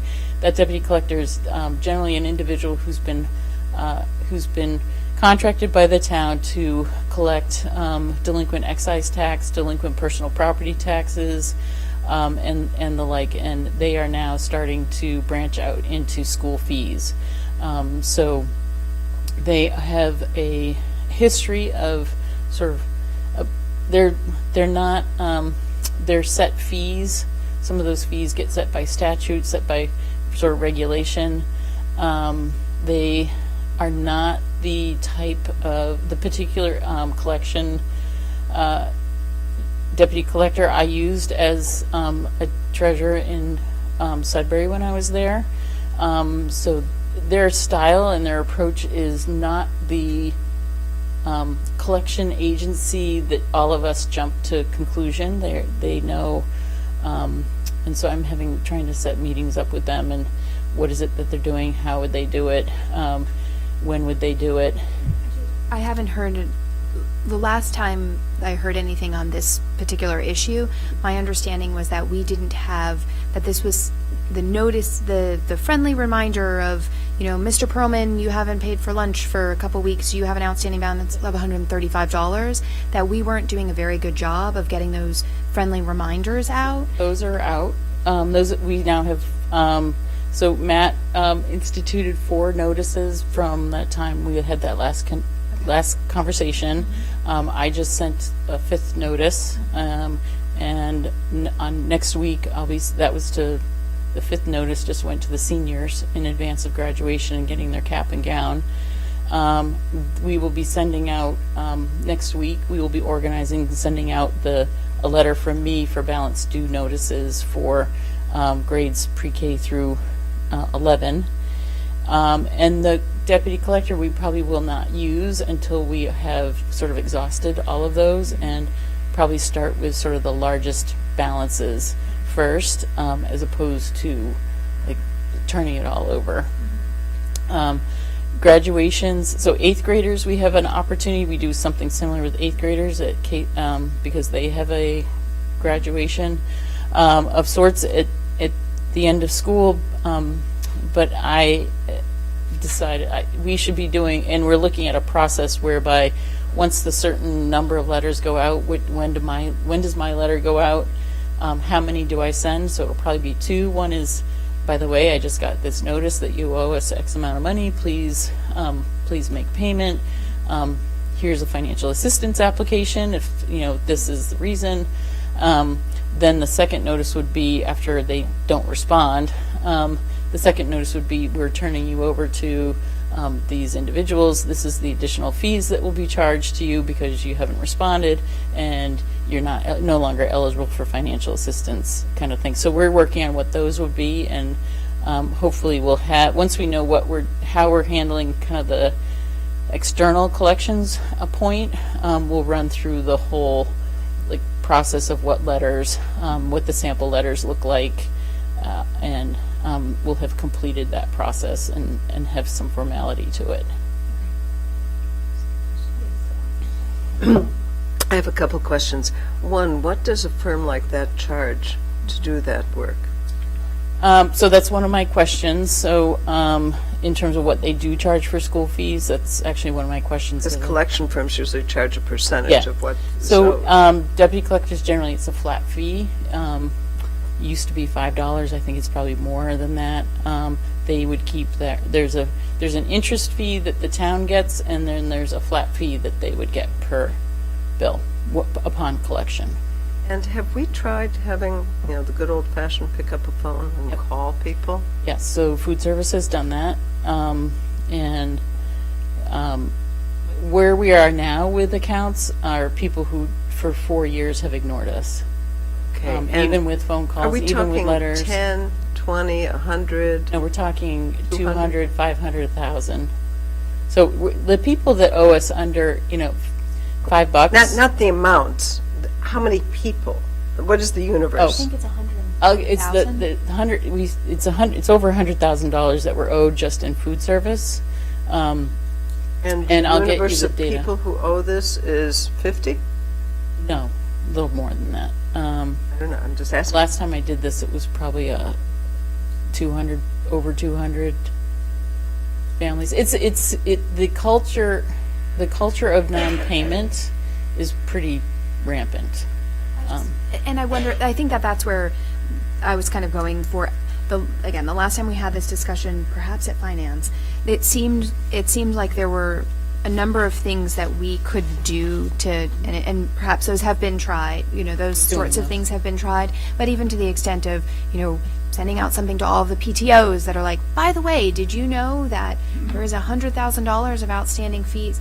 Just before we are bringing in an outside collector that we're paying more money to do these kinds of things, just perhaps something for further discussion at finance. Yeah. So when I actually have all of that will come back to finance. And maybe with some of the numbers too. Yep. That would be helpful. Yep. I had a question about the personnel reductions that we talked about. So will those positions be reinstated? Are they gone forever? So we are shifting to only adding hours and or positions based on meals sold and meal per labor hour. So as a school increases their sales and increases the volume, there's sort of a standard of when you need to actually tip into more hours. We will add hours and we will add positions. If those drop, we need to be able to drop hours and drop positions. We're a business. We're functioning as 9, 10, 11 restaurants. And if your sales drop, you can't keep your labor. Labor is our most significant cost. We try not to. One of the big things that has actually increased our labor hours in terms of just time and history is going from 3 lunches to 5 and 6 lunches and having lunch from 11 or 10 to 1. So what used to be a 19-hour position is now 25 hours. So we really need to look at what our meals that we're selling, because if we're not selling proportional number of meals, do we actually need 25 hours, or do we need to be a little more creative around what our positions are? So for example, do we have positions that start in the morning and end midway through lunch, and a position that starts midway through lunch and kind of captures the end of lunch period, because there's prep and cleanup that needs to happen. So again, you just said it, but I need to hear it again if you don't mind.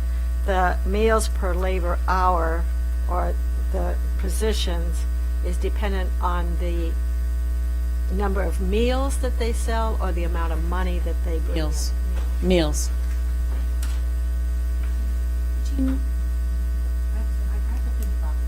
So we can certainly do a presentation for you to explain how meals per labor hour works and what the formula is, and it does include a la carte sales as part of part of the formula conversion of meals per labor hour. So even a la carte sales, whether those go up or down, are part of the formula. So the staff get that credit. We were visiting some of our cafeterias, and at some of them, the staff seemed really spread pretty thin. That they just had a lot to do. So I guess I have to think about that a little bit. But maybe presentation would be helpful of what that meals per labor hour is. Yep. Do you need any vote or action from us on the food service? Aside from the increasing meal charge, is there anything affirmative? Okay. No, I'm just wondering how we're going to communicate this. The increase? Well, the increase and some version of the memo which describes all of the changes in the program. How, when. And the movement from.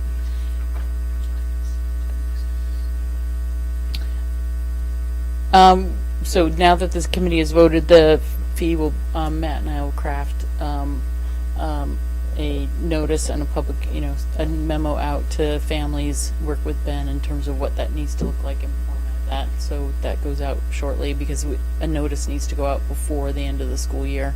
So parents know that fee increase before September. I'm having trouble remembering how quickly is it that you think you'll have landed the food service director position? Hopefully by the middle of next week. And so it would be nice to actually announce all of that all at the same time. It would, I think. So I think that's a great. Thank you for bringing that. With that person's resume and whatever, just maybe worth teeing up the memo now so we can just insert the person's name and resume and just have it ready to go as opposed to waiting till the middle of next week to draft it, which will then just create. Because it does seem to me that there have been a lot of changes in the program that I think, if we can summarize them properly, do reflect not only the 51 meetings we've had about this, but also the feedback from the community. And there's a lot in here that's responsive, and so it would be helpful to just summarize it in one place. A lot of it's in this memo already, and so I don't know if there's anything else, but I think a lot of it's in this memo already. It just needs to be described in something other than bullet points because I think people need to understand what it is. I was going to say that there is a lot of it in the memo, but it is very much missing the piece of the why, like why we're here, these community conversations that have been taking place, what's come out of the food service advisory. So just that input as well. I concur. I'll do the short version. Yes, more of that. And I think that the parents and families need the context in order to understand sort of how did we get here, what are the changes, why are we here, and that these were responsive to community input. I think would be really helpful for families. And then what families can expect for next school year as far as, food service directors and positions and sort of like any changes that might happen, in particular food prices or and the range of things if we're going to offer K-8, premium meals. Thank you, premium meals with a price range and just sort of the context of that. And then I'm thinking that obviously it would be we need to get it out before the end of the school year, but I also think there's value in sending it out. That's the same thing over the summer and then again at the beginning of the school year, because if there's some of the things I heard tonight, I know that we publicized and sent out information and then people had not gotten access to that information, even though I know we sent it out. And not in the context of food services, but other issues. And so I think that the message is communication. And so I think sending it out now, sending it out in the summer when families might have more capacity for attending to that, and certainly at the beginning of the year prior to the start of the school year where families are looking for information, I think could be helpful. The only other thing I would say is that as we talk about the changes in the food services program, I do think that the labor cost increase of having 5 lunches has been a hidden cost of not solving our overcrowding problems. And I think if it's easy, and I really do mean if it's easy, to just sort of do a back of the envelope that says, if you have 5 lunches, this is how much you're paying, and if you have 3 lunches, this is how much, and then just to sort of show people the magnitude of that in particular. It also can potentially help explain the food service budget being consistently out of whack as we've gotten more and more crowded. So I think it's important. It's just important for people to see. I don't expect it to be $100,000, but it will be more than people want.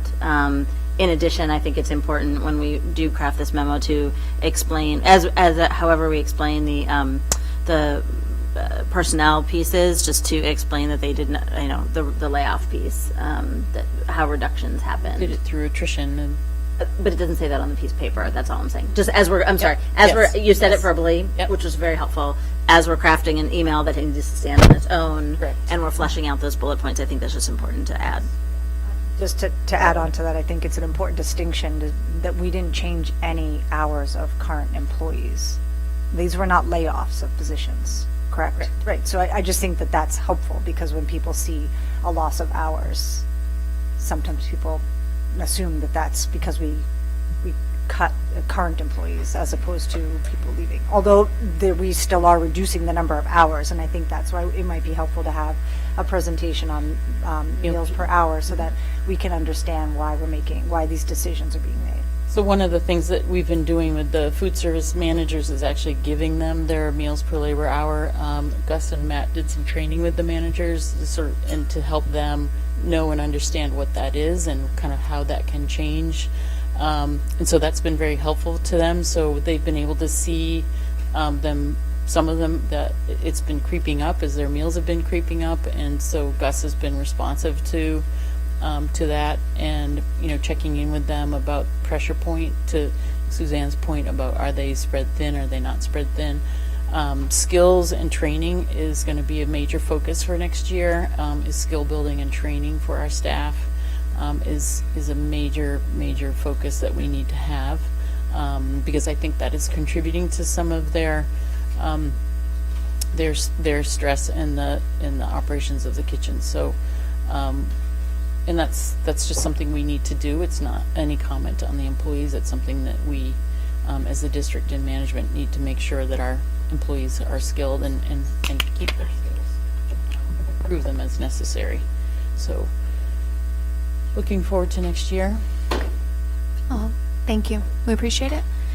All right, Mr. Bott.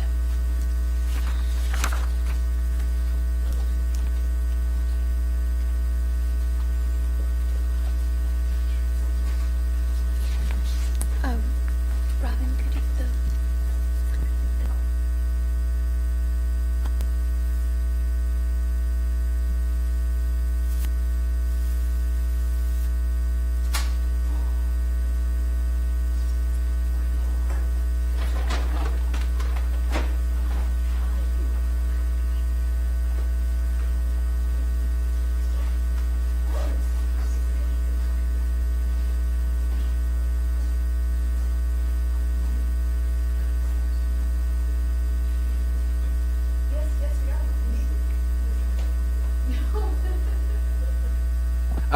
So before I talk about what's written in the report, something that I should have included in the report, because it has been on my mind, and for whatever reason, well, for a lot of good reasons, didn't make it into the report, is that 3 years ago this month, we didn't have an educational plan for the high school, nor did we have a project, nor did we have a design, and this week the machinery has moved in, and the relocation of the electrical lines around 111 Cypress started in earnest this morning. Equipment found its way onto Cypress Field last night, and the construction is beginning. I think in 3 years to to write a educational plan through a very inclusive and comprehensive and long process, to move through design, both feasibility, schematic design with a lot of changes, to figure out how to use Old Lincoln School while simultaneously figuring out how to improve course offerings and make them more interesting for all students, such as the history course.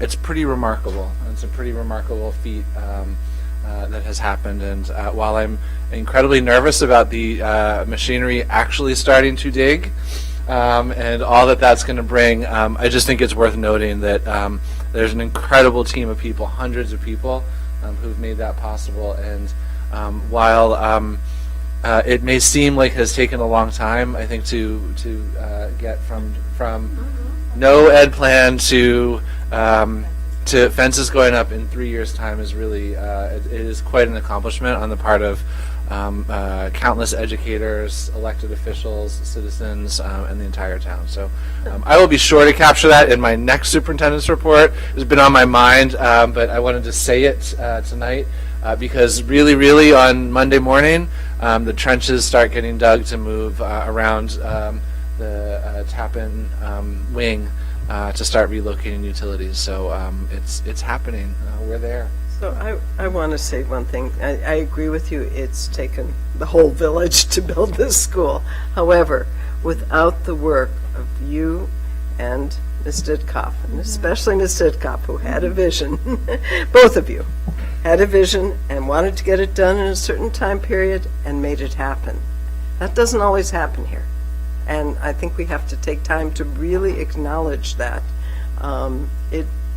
It was a lot of hard work. It still is a lot of hard work, but you're making it happen. Thank you. From all of us.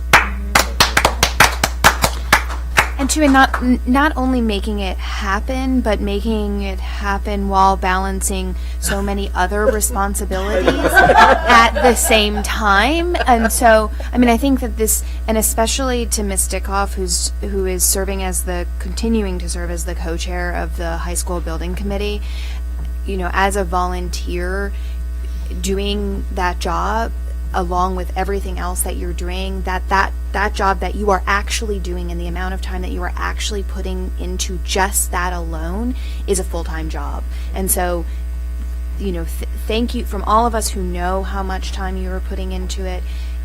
You know, from the bottom of our hearts, thank you. And all of those kids that are going to get to start in that new school very, very, very soon in September of 2021.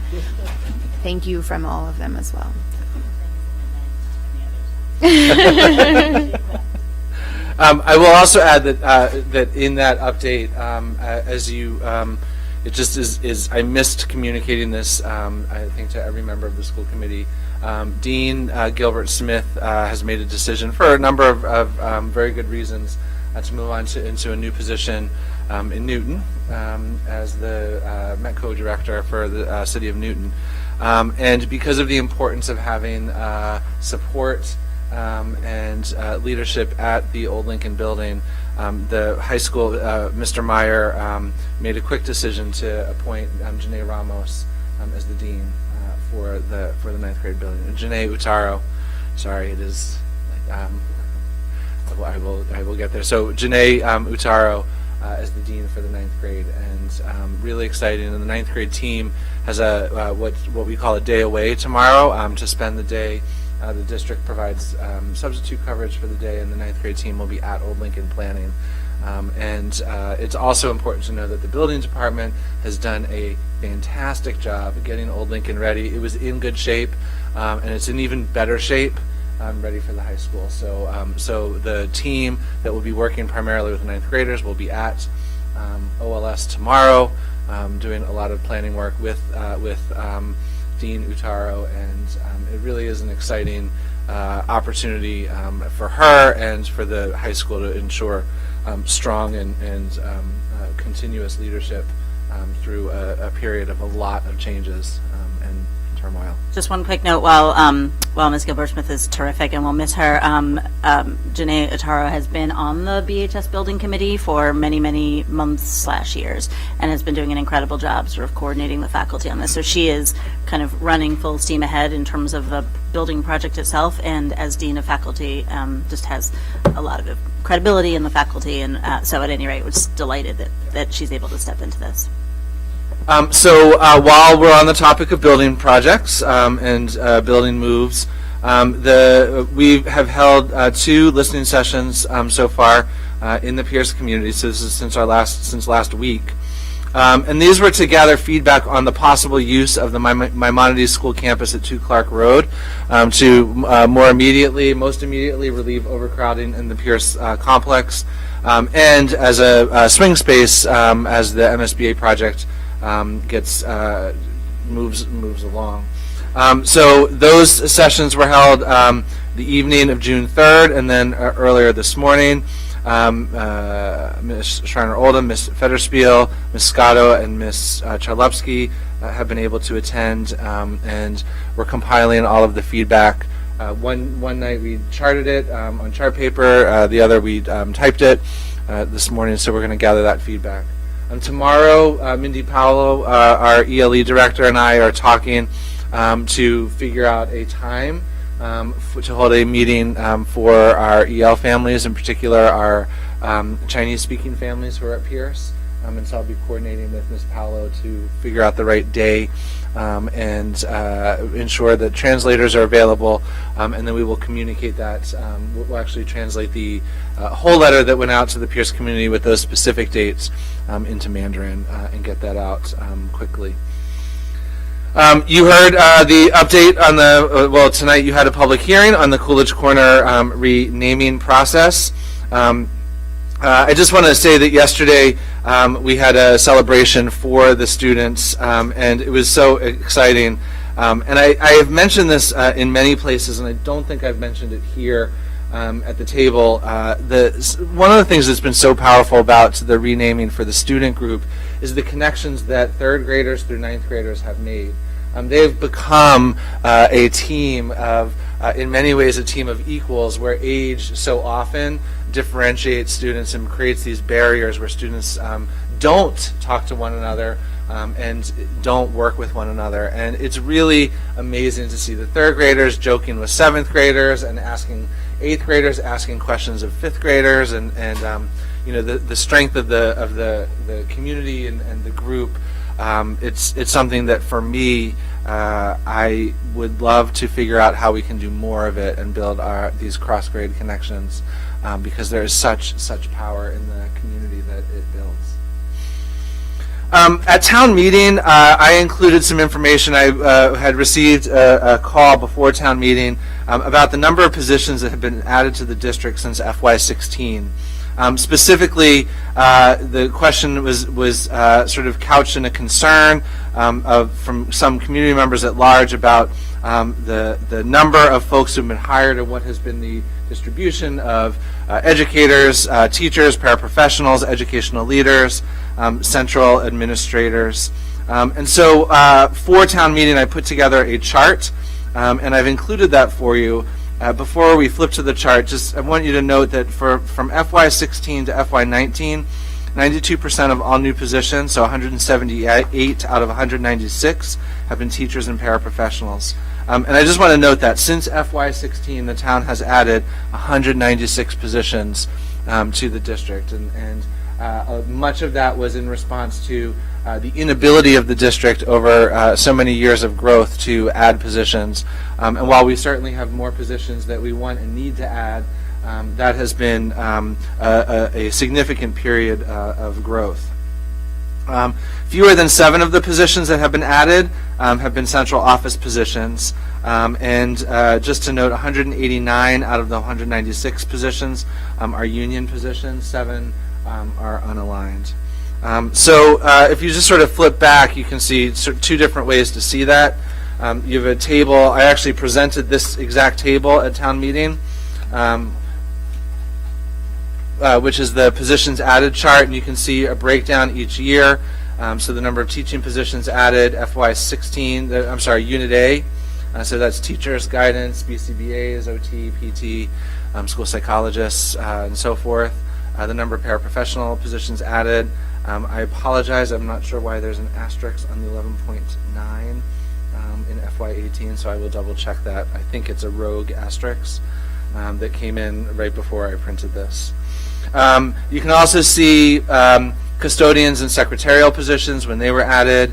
Educational leaders, Unit B. Educational leaders, these are non-union or unaligned positions, and then unaligned staff. So that's the 3% at the end. So just another way to look at it is the pie chart on the second page, or the last page. So again, I shared this pie chart at town meeting as well. I have a question if that's about that. Sure. So another question perhaps to ask, or that I'm asking, is of those 6.4 full-time equivalents in central office, what is that percentage increase for all central office? I will find that out. That might be I did helpful. not calculate that, but I will. That. I mean, that I should be- understand the numbers are Yeah. quite small, but I don't know if we had, That will be 60, relatively 70, easy to figure out, okay, so thanks. I'm happy to do that. Thank you. And I apologize, again, I had shared that with town meeting, and I think given that it was information about new hires over the last several years, it's important that the school committee have it in that one spot. I will say I started to add FY20. We know that we're adding a certain number of positions, FY20, 7 at the high school, 3 nursing, guidance, and English language learners. We know we'll be adding a number of paraprofessional positions, but until that is completed, I felt that it was best to include what we have done, and then I can update it accordingly. Just a couple of updates on school visits. I spent a great day at Heath School. As you heard earlier tonight, Dr. Savelius and I, he and I were walking and visiting a lot of math classes that day, but we went into Miss Dalsheim's classroom and she was not there, and viewed all of the great projects, the artist units projects that students were completing, and just an incredible unit. If anyone's free tomorrow, I encourage you to stop by and see it. Today I spent a good part of the afternoon at Lawrence, and I've been at Coolidge Corner the better part of the week, doing a number of sort of great, it just has been a great week of various events at Coolidge Corner. I want to highlight a student presentation in Marilyn Yorge Williams' 8th grade science class at CCS. This is part of a project-based learning unit called Mission Possible, where student teams have to research, plan, and create a suitable habitat for human life on their chosen planet in the solar system. Students have to pitch their plans to a panel of investors. I happen to be Dr. Kronos Hubble. I did not have all of the venture capital money. That was in the hands of some of our math folks. And we were acting as potential investors into the venture and had to choose 3 projects to fund based on both the plan, the understanding of the planets, and the presentation. And what I will say about this unit, it is incredibly powerful project-based learning across 3 different content areas. And what students have to do, they get assigned a planet, Mercury, for example, and they have to understand the makeup of the planet, the climate of the planet, the weather conditions on the planet, and with the available resources, design what a habitat would have to have. What I didn't know, for example, is that Mercury at the poles has some craters. And so the students decided that given the temperature fluctuations in Mercury, it made sense to land on the North or South Pole and build your habitat in the crater so that the intense sunlight, you're not hit as if you were on another part of the planet. That's the level of analysis that students were doing. Understanding what on Saturn, the temperature gradient as you go from equator to pole, and what area of Saturn do you, and of course Saturn you can't land on, you have to design a hovering habitat. But it's that level of detail that students, and how you, what is your goal, and how will people be selected to go, and an incredible project. It's been going on presentations for 2 days. I had the pleasure of being there yesterday. Casey No Miller was there today. Dr. Mary Brown, I think, was there yesterday for sure. I think again today, and others. So it's really amazing, and a great example of project-based learning in our schools. Last night was a Metco celebration for our high school graduates. It was a wonderful evening, powerful stories about students' experience in Brookline and at BHS.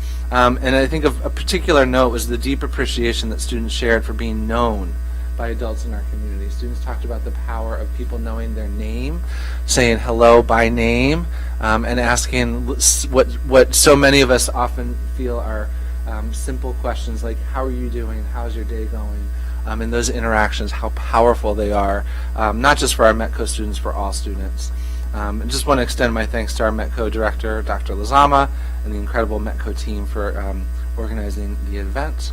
And on Monday, I think maybe you were discussing this when I stepped out, the Brookline Educators Union had a retirement tea celebrating the retirements of Anu Advani, Mary Birchnall, Jungwon Chong, Jody Curran, Mary Kay Dice, Barbara Donnelly, Mazal Jarrett, Amy Keefe, Marie Lehman, Christian Polos, Jan Preheim, Laurie Sheffield, and Jeff Tegnell.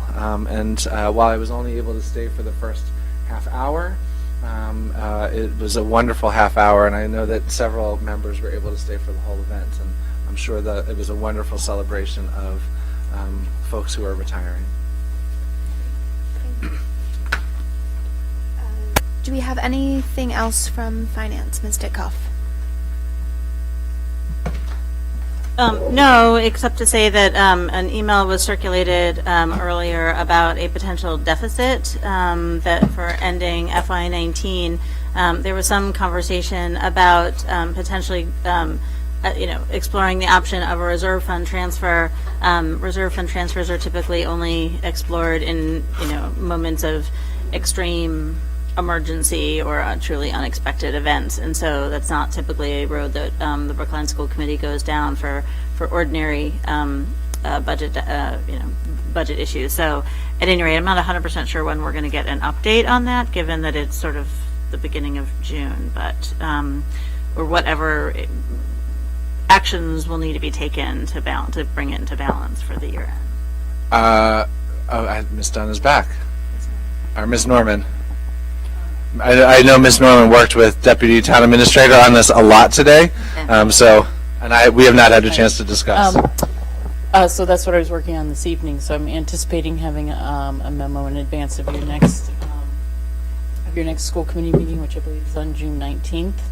And I've reached out to Michael Sandman about trying to queue up meetings before sort of things have to happen, because it's easier to cancel a meeting than it is to add one in this time of year. So I'm working on an update where we just had a payroll hit today for teachers as a biweekly. We have one more biweekly paycheck for teachers, which is on the last day of school for June 21st.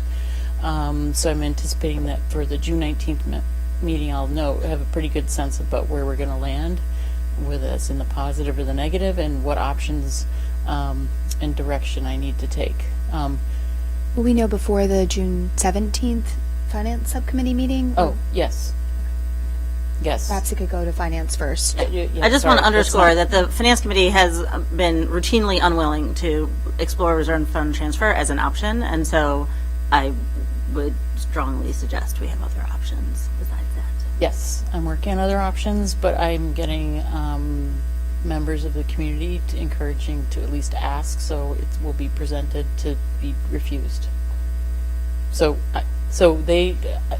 there are people who said to me last, why didn't you ask for a reserve fund? Please ask for a reserve fund. I'm like, well, I will ask the school committee if they want to do a reserve fund, and they will say no. Okay. Fine, that's fine. As long as we're all on the same page. So yes, it's 10 o'clock, so I'm trying to read what that means, but as long as we're all on the same page. No, absolutely. Working on options and alternatives, and hopefully we'll have whether those are plausible or not by that 17th meeting.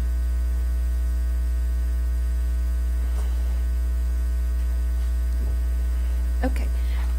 Capital. So I'm looking at the time, which is 10 o'clock, and we still have to have an executive session and have a few brain cells left to talk, which is important. And since all of us were at the Capital Improvement Subcommittee meeting, if everybody is willing, I think I will hold off on reporting that. We will be meeting again on the 19th to further the discussions. I think we started to delve into the grid that was presented, I think even here at one point. To be continued in terms of that. I think that's all I have for Capital. Yes, Mr. Oh, maybe the high school, I'm sorry. Well, the superintendent did the high school where fences are going up. It's going to be very, very exciting. They're going to go up after graduation, just so we're clear. I've been getting a lot of, what? That's good. Monday morning. I've been getting a lot of questions about our timeline for making a decision, and so I do think that to the extent that it's 10 o'clock at night, we're not going to discuss that right now. We need an answer like ASAP on the timeline. Forget about the decision itself or whatever, but we need to explain to people how we're going about this. Right. I hear you. And then government relations? I think right now the House Ways and they're having the joint meetings on the state budget, and I know nothing about what's going to come out in the sausage, as they wrote in the Globe today.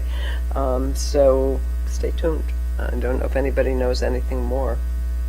And I haven't heard anything about the legislation moving forward either, the ed reform stuff. So I think that's about it for government relations. There's another policy meeting on June 17th. Ms. Monopoly, did you want to give a 2-second update from the last policy meeting?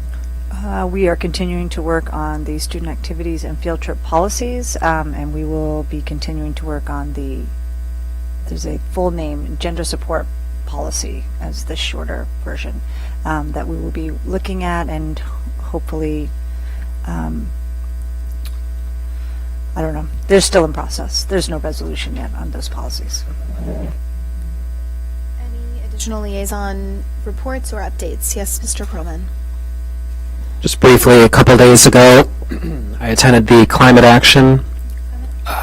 Yes, and they were discussing how the climate summit would go. I also went to the climate summit, and that was yesterday. It was extremely well attended.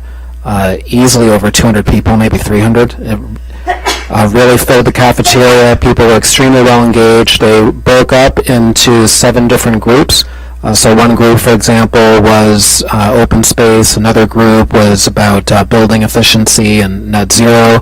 There's another group about food systems.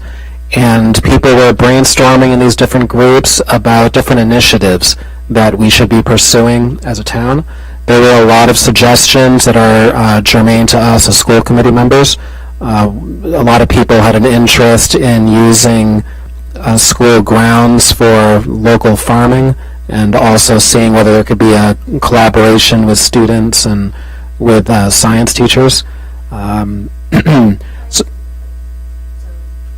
not the playgrounds, but gardens. So if that would be something worth exploring, and if that would be of interest to us, so that came up. There was a lot of interest in composting, of course, so that was raised. Zoe Lynn, who is the town sustainability director, she led the program, and the plan going forward is for there to be 2 of these summits per year, and she was soliciting a lot of support for potential volunteers to be on various committees. There's definitely a lot of enthusiasm. Everyone from town meeting members to residents to all 5 select board members were present. Also, staff was present from various departments, and everyone was roughly mixed within each group, which was very helpful because the members of our different departments provided some guidance as to their perspectives, but they didn't do it in a way of trying to force a conversation or trying to force certain initiatives. They were there more in a support role to answer questions and explain what it is that the town has already been doing and how they could help facilitate some of these ideas that come up.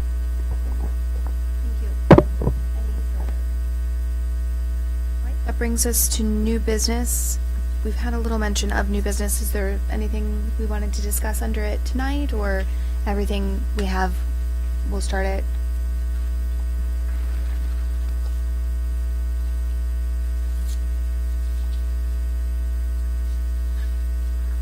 I know it's late, so it's good. So I did bring it up just a little bit ago, but I do want it out there that I think we need to think about how we go over all the information we gathered at the listening sessions, and how do we present it in a way that we can do something with that. They were powerful sessions, heartfelt feedback, and I would like us to figure out, if we could, how we're going to do it and when we're going to do that. Again, it's a little unfortunate. It's the end of the year, because to wait until September feels like a long time. But anyway, I'm I mean, to open. wait until September to do it, No, to discuss it. Yeah.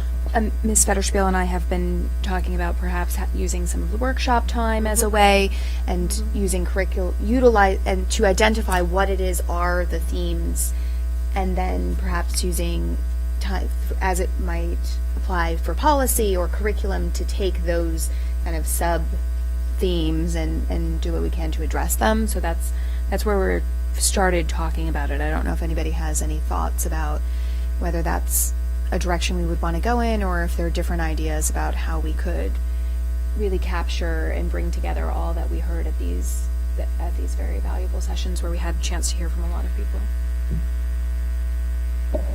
I think that if we can use some of the workshop time to talk to sort of distill out the themes and the actionable areas that we can really take action on now, and then long-term goals and planning and sort of the work that needs to happen perhaps in different school departments or in conjunction with subcommittees. But I think it would be really nice to have an opportunity for everyone. I know I was not able to attend all of them, so it would be really valuable to hear what are some themes that are maybe school-specific versus common district things. And I think that would be really helpful. So I'd like us to find a time to do that. So perhaps if people are able to reflect on what they heard leading up, or review notes that you had made, think through the different meetings that you went to leading up to the workshop, so that as we're at the workshop, we're not combing over pages and pages of notes, but if you could go through and maybe identify some of the themes that you saw, we can bring those together and try to utilize it going forward with our workshop time. So yes, Ms. Tickhoff. So to the extent that we're not going to have time to fully digest all of the themes or process what to do with them, I do wonder, given that it's June 6th, if we can send out just a short thank you and a sort of, again, roadmap plan going forward of we will be using workshop time to think about this. We'll be, we appreciate people's time providing us the feedback. We hope to continue doing this going forward. We've been trying to do it for a while, delighted it's happening, and there's sort of it's important to us.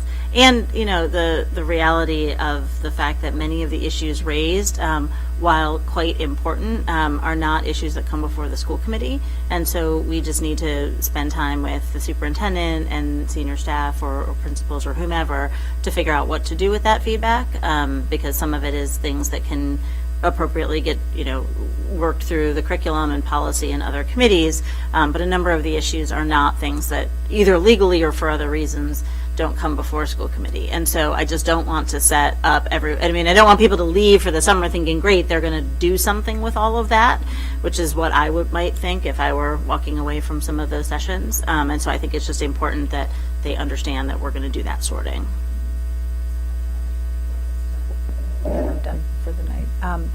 I wanted to also encourage us to try to look at scheduling something for later in the fall or sometime in the fall to revisit the listening sessions if possible. If it's the will of the committee, I'd like to sort of put that out there. I'm not sure that right at the beginning will be as fruitful for educators to give them some time. But at some point, I just want us to be thinking about when that might be. Because it takes a while to get things on the calendar, and I wanted to sort of float back the idea I brought up in New Business last time about the idea of some sort of fifth floor roadshow in the fall, so that people can meet folks who work here and connect a face and a name and understand their roles. I think maybe what we need to do is get a full calendar of the year, because I found having all these meetings at the end together, it's just too much. Nobody can do it. Especially not people who are working, but even so. So I'd like us to be able to spread out some of these meetings, especially since we do the School Improvement Council meetings, we do the PTO meetings, we do the, what's the other one? Site Council, PTO, and School Improvement. Well, that's the same. Okay, so the three of them, to somehow figure out, looking at the whole year, how to do that in a way that makes sense and isn't all in 2 weeks. So, any other thoughts for what might be included in the letter? Are we all on board with it? I'm happy to draft something to that nature up, saying thank you, capturing those thoughts. All right. Will do. Anything else under new business? So we have need for an executive session tonight. We will not be going back into open session after executive session. The purpose of the executive session is making a motion to meet in executive session pursuant to Mass General Laws, Chapter 30A, Section 21A, for the following purposes. Purpose 3, to discuss strategy with respect to collective bargaining with the Brookline Educators Union, Unit A, Unit B, and paraprofessionals. If an open meeting may have a detrimental effect on the bargaining or litigating position of the public body, and the chair so declares. Purpose 6, to consider the purchase, exchange, lease, or value of real property if the chair declares that an open meeting may have a detrimental effect on the negotiating position of the public body. Newberry College, 129 Fisher Ave, Brookline, Massachusetts. Maimonides School, 2 Clark Road, Brookline, Massachusetts. Brookline Music School, 25 Kennard Road, Brookline, Massachusetts. And all rentals.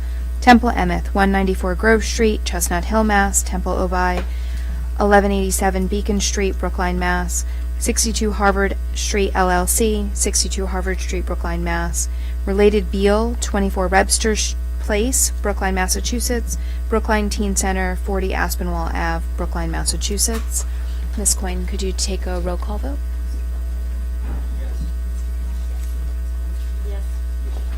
Yes. Yes.